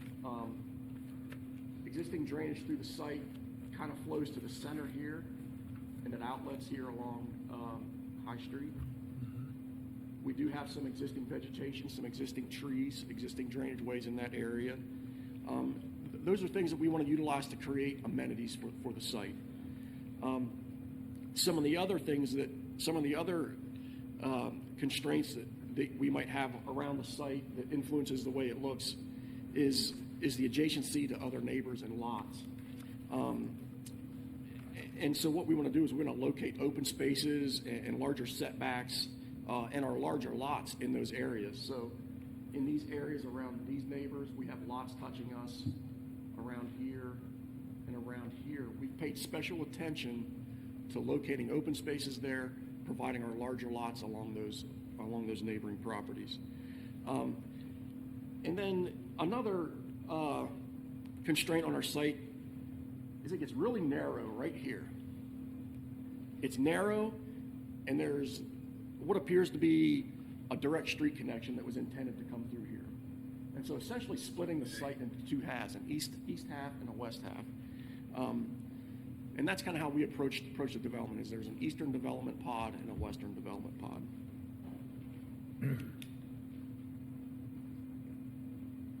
So what we're looking at here is just kind of an enlargement. So all along the bottom is High Street. Along the northwest here is Lafayette. I'm going to talk about the access into the site. Our primary access point is going to come off of East High Street. Our development construction will start here and will be phased as we go back into the site and probably across to the west. What we really want to do here is create a sense of arrival on High Street. It's our marketing entrance. It kind of sets the tone for the community. And it might look something like this. This would be High Street, a large setback where we allow us to make a feature out of that stormwater management system again, preservation of the existing trees and drainage way, a routing of our streets that take you into the neighborhood and terminate on kind of the neighborhood amenity, the park. You can see our setback away from existing homes here along the northeast, taking advantage of the larger lots and the existing tree rows along the west here. So that's just a little character image of what that primary access off of High Street might look like.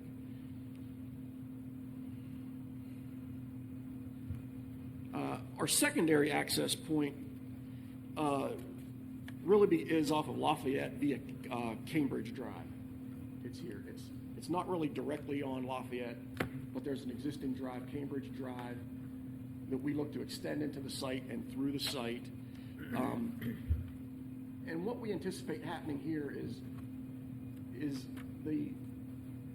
there's probably a landscape treatment that would occur along Cambridge as part of the construction of a multi-use path. So we set those houses off a little bit. The sides of those houses would face Cambridge, which across the street would be more commercial uses. So a little more setback there, a little more landscaping would happen in that area. And then kind of the third level connections would be at Channing Drive and at Bristol Avenue. Those are currently streets that exist that are stubbed to our property, and for better neighborhood connectivity, we make those connections there. At these points, there's probably no marketing or branding type of efforts that go on there. It's just an extension of the neighborhood streets. I'll just touch on briefly the eastern pod and the western pod, but the eastern zone, this area, and if I can get to,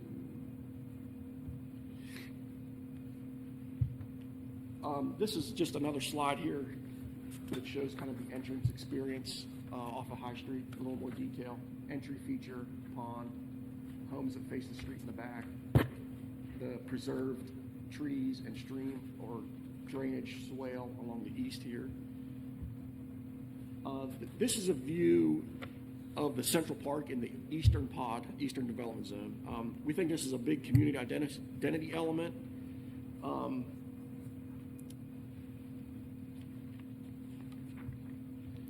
It's approximately 1.7 acres, about 250 feet by 350 feet. Features a stormwater pond. Again, we're using that stormwater as an amenity. It's visible, aesthetically pleasing. Playgrounds, community shelters, community mailbox facilities, open play areas are all featured in that Central Park. Some of the other elements, again, locating open space along existing neighbors, utilizing that for our stormwater management, locating our larger lots along the neighbors, and a little trick that we do is we put the lots on a curve so it creates pie-shaped lots, so they're larger at the back than they are at the front, so we get some really wide lots along the back there. Just another trick that we do. And again, our larger lots here along the west side next to the neighbors. And then we have a few of those larger lots scattered throughout the interior of the eastern development zone. Just touch on the western development zone. Get there. So this is kind of what you would see as far as the neighborhood park in that western portion. This is about an acre. It's about 120 feet by 400 feet long. There could probably be a community shelter or community mail facilities here, maybe some gathering spaces at the ends of the park, which leaves a nice large play area in the center, 100 feet by 150 feet. You can go out there and play football, throw a baseball, plenty of room to do different types of activities.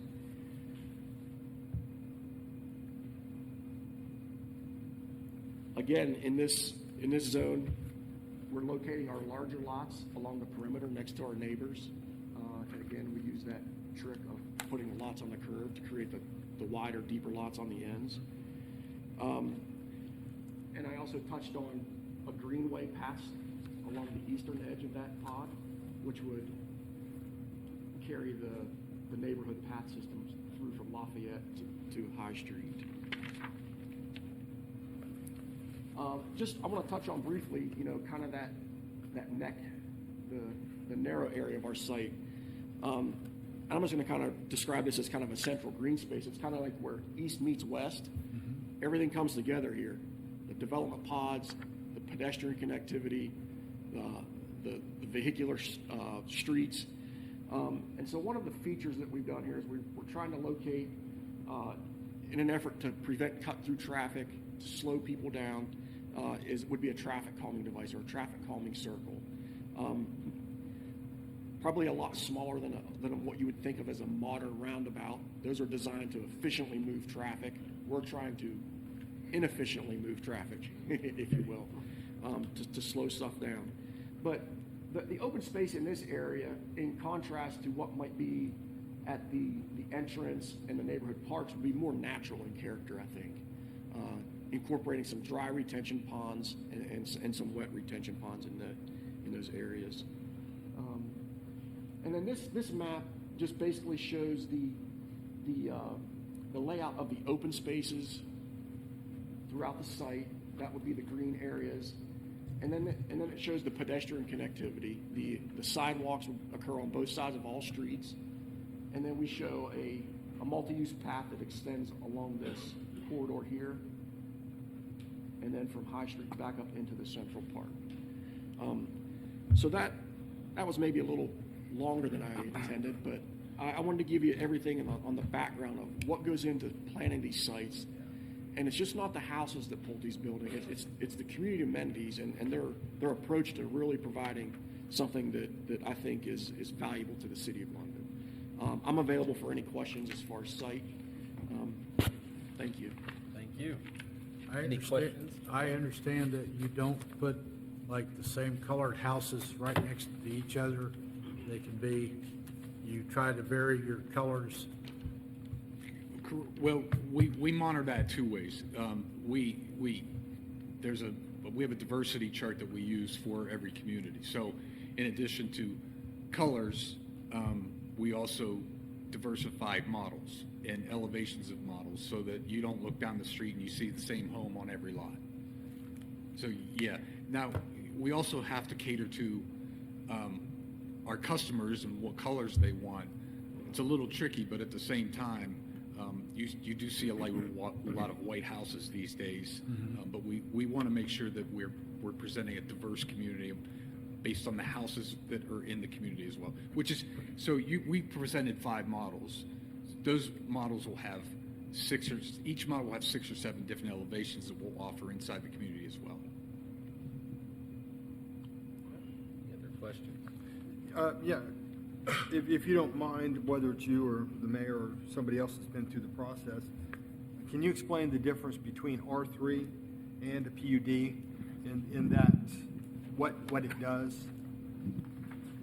I could touch on a little bit, and then you guys can add on if you want. So, PUD just gives a little more openness to what they want to do and what they want their project to look like. So they're going to be able to do things like with the green space and the playgrounds and the multi-purpose paths, and the PUD helps open up so they can kind of move things around and get it put in the way they want. So currently it is an R3. So as Mr. Hills spoke about, if someone wanted to come in with the Heth property and build something that is in R3 already, they could. And we do have the list here. So you're talking about somebody could come in and build a daycare, single-family units, 2-family dwelling units, group residential home, modular home, public facility, spouse abuse center. and then there's a bunch of conditionally permitted stuff, you know, a church, bed and breakfast, golf course. I mean, there's a lot of other things. A cemetery, it could get conditionally permitted to be put in there.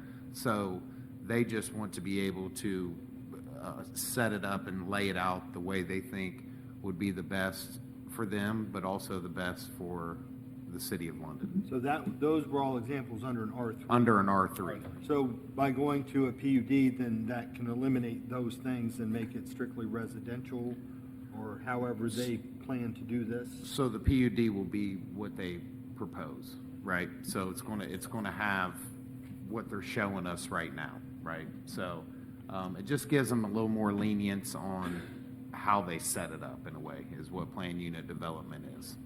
Now, planned unit development, if we think of the original set of condos on County Boulevard, for us that are familiar with that, and you guys are going to be close to that, when that was put in, those were put in without curb, sidewalks, and gutters because they were going to do an HOA or condos association, owners association. I believe you're going to have an HOA in place for here also? Yes.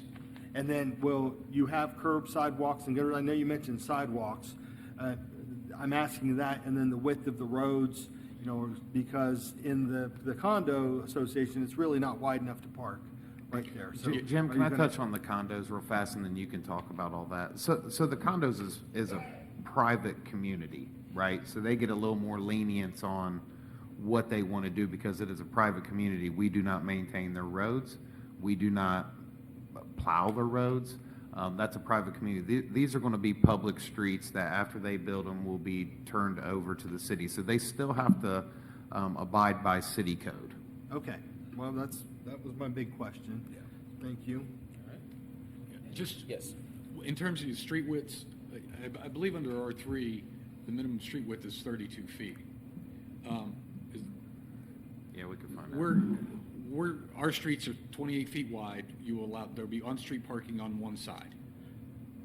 So that creates a little more of a safer neighborhood because the on-street parking does slow people down. I'm sorry, what If was there that is, last part? if there is on-street parking, it does, the narrow streets slow people down. Okay, And that's been discussed. We always bring developers in to have a meeting with all our department heads, and it's been discussed with Chief Eads, and he feels that that's adequate for all the safety service vehicles, and that's our main concern. And you know, I like the idea of only one side of the road having parking because there's some neighborhoods around here, and if you get driving, sometimes you've got to go and kind of pull over behind a parked car to let one person go so the other person can go because it was built to have parking on both sides. So this will help really keep the flow of traffic going better. and an additional question, you mentioned the park space. Now, with an HOA, and I don't live in one, so I don't know how these truly work, but with an HOA, does the HOA own the park space, or is that truly going to be public park space that anyone can visit? Well, I mean, it can be park space that anyone can use. The neighboring communities could use it. I think we need to talk further about how we set that up. In a lot of cases, we will dedicate the park space to the city, but it will be maintained by the homeowners association.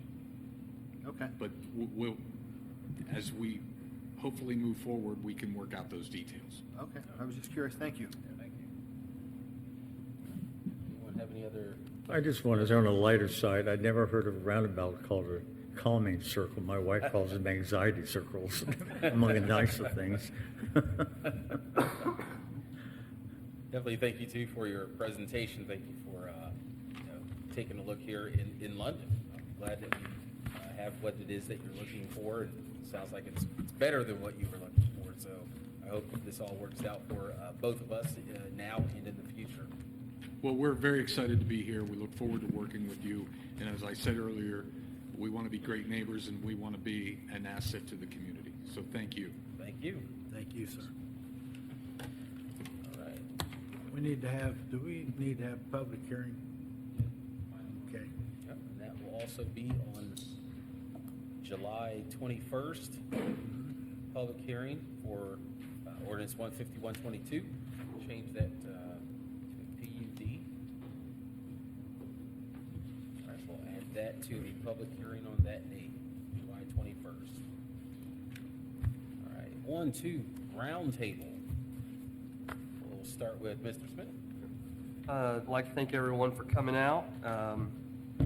Sorry I've had to walk out so many times. The good thing is I'm not contagious as of 5 days ago, or I wouldn't be here. But excuse me. The one thing I would like to say is that I missed the last finance meeting. I really wish I could have been there, but I think it's really important. We've had the fire and EMS now for 3 years. We know they do a phenomenal job. We know that we can look at the numbers and see what's the most efficient, effective way to move forward. And I think one of the most important things as we move forward, I think we need to move forward collectively. As a council, I think we need to explain to people that we're receiving great service. I know with the EMD, we did back then. We knew that. Chief Bennington, I think, is a great chief. And in all honesty, things may have been different if he would have been the chief at the time and been more willing to work with the city. And I don't think he would have messed with the run cards the way that we saw that, people were, I don't want to get into the whole thing, but, people were waiting for an ambulance to drive all the way from Summerford to get to London before they were receiving care when they could have received it from a fire department. At first, I thought that was lunacy. It didn't make any sense to me. And then it was explained to me that our fire trucks have the exact same equipment. The only difference is they cannot transport you. So then, then we found other issues. I just would like to encourage all my fellow council members, council president, administration, everybody. We need to work together, explain to everyone the EMD is not free. We receive the best cost-effective services that we receive now. I think the administration can be applauded. They told, and Chief Eads, they told us they could operate for 3 years without a levy. They have done that. They have kept up their word in every single way. And I think as city leaders, we need to do what leadership is, and that is explaining to people this is what the best option is. I know sometimes we look at things and people may not like it or want to hear it, but leadership is looking at what's the best for the city and standing by that decision. And so I would just like to encourage us all, let's come together, do the right thing, encourage people of the levy, whatever that levy may be, but taking care of the fire department is extremely important. And we need to make sure that we have units on both sides of the tracks for London and taking care of people. And I thank everyone for coming out. That's all I have. All right, thank you. Mr. Stahl. Well, thank everybody also coming out. Very interesting, the new things of possible growth and expansion of things in the city. And thank you for your presentation. I like the presentation. And next Thursday, the Strawberry Festival. Welcome everybody to come out for Thursday, Friday, Saturday, and the parade's on Saturday. Thank you. All right, thank you. Mr. Hitt. I'd like to thank the Pulte Group also for presentation and BPU for their explanation in detail, and Anthony's detailed explanation also some of the legislation tonight. And then I appreciate Greg's research and in-depth questions also. It's helpful to hear, that kind of questioning to understand things better. So, and I thank everyone for coming out tonight. All right, thank you. Mr. Hayes. Okay, I'd like to thank everybody for coming out tonight. I think it was a great session. I want to thank all city employees for jobs well done. I want to echo Anthony's, what he said about the squad. I had ladies talk to me today, and they wanted to know why the squads are going back to the county, and they have to pay for that. I don't know how that's got out there, but it's got out there. People are so misinformed. So I think we need to watch what we say up here. I think we're getting people confused. Stay with what we're saying and stay on track. I want to thank the Paldy Group for coming out. I love your homes. I think it's going to be a great addition to us. I pray that they go quick, and I hope you start getting orders right away. Ask God's blessing upon the city of London and its people, and upon our great nation. And I thank you all very much. All right, thank you. Mr. Rob. I just want to thank everybody for coming out. It's exciting to hear all these new plans for our city. It's, I think, a long time coming. A lot of great things coming down the pipeline. I want to echo what Mr. Hayes and Mr. Smith has said.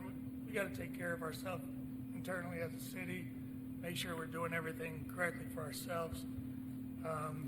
Just continuing to make our city better and better, and not giving up on certain things right away, looking at all the possibilities without giving up. So just continue to keep working, and just want to thank everybody for coming out.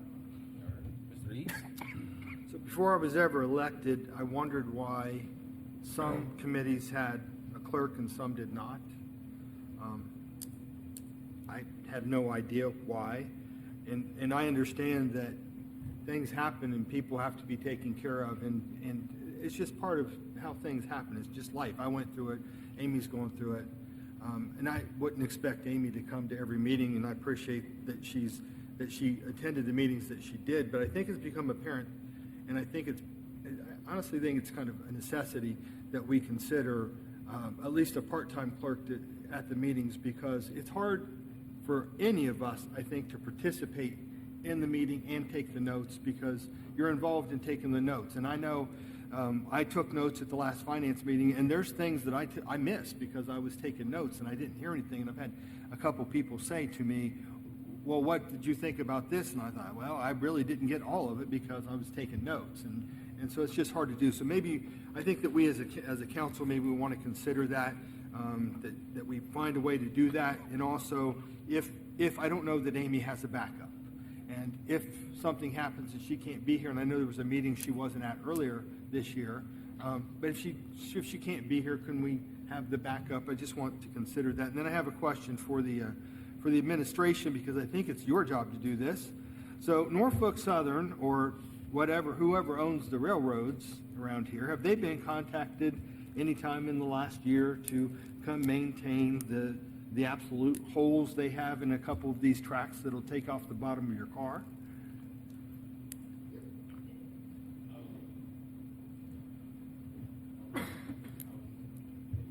Check. There we go.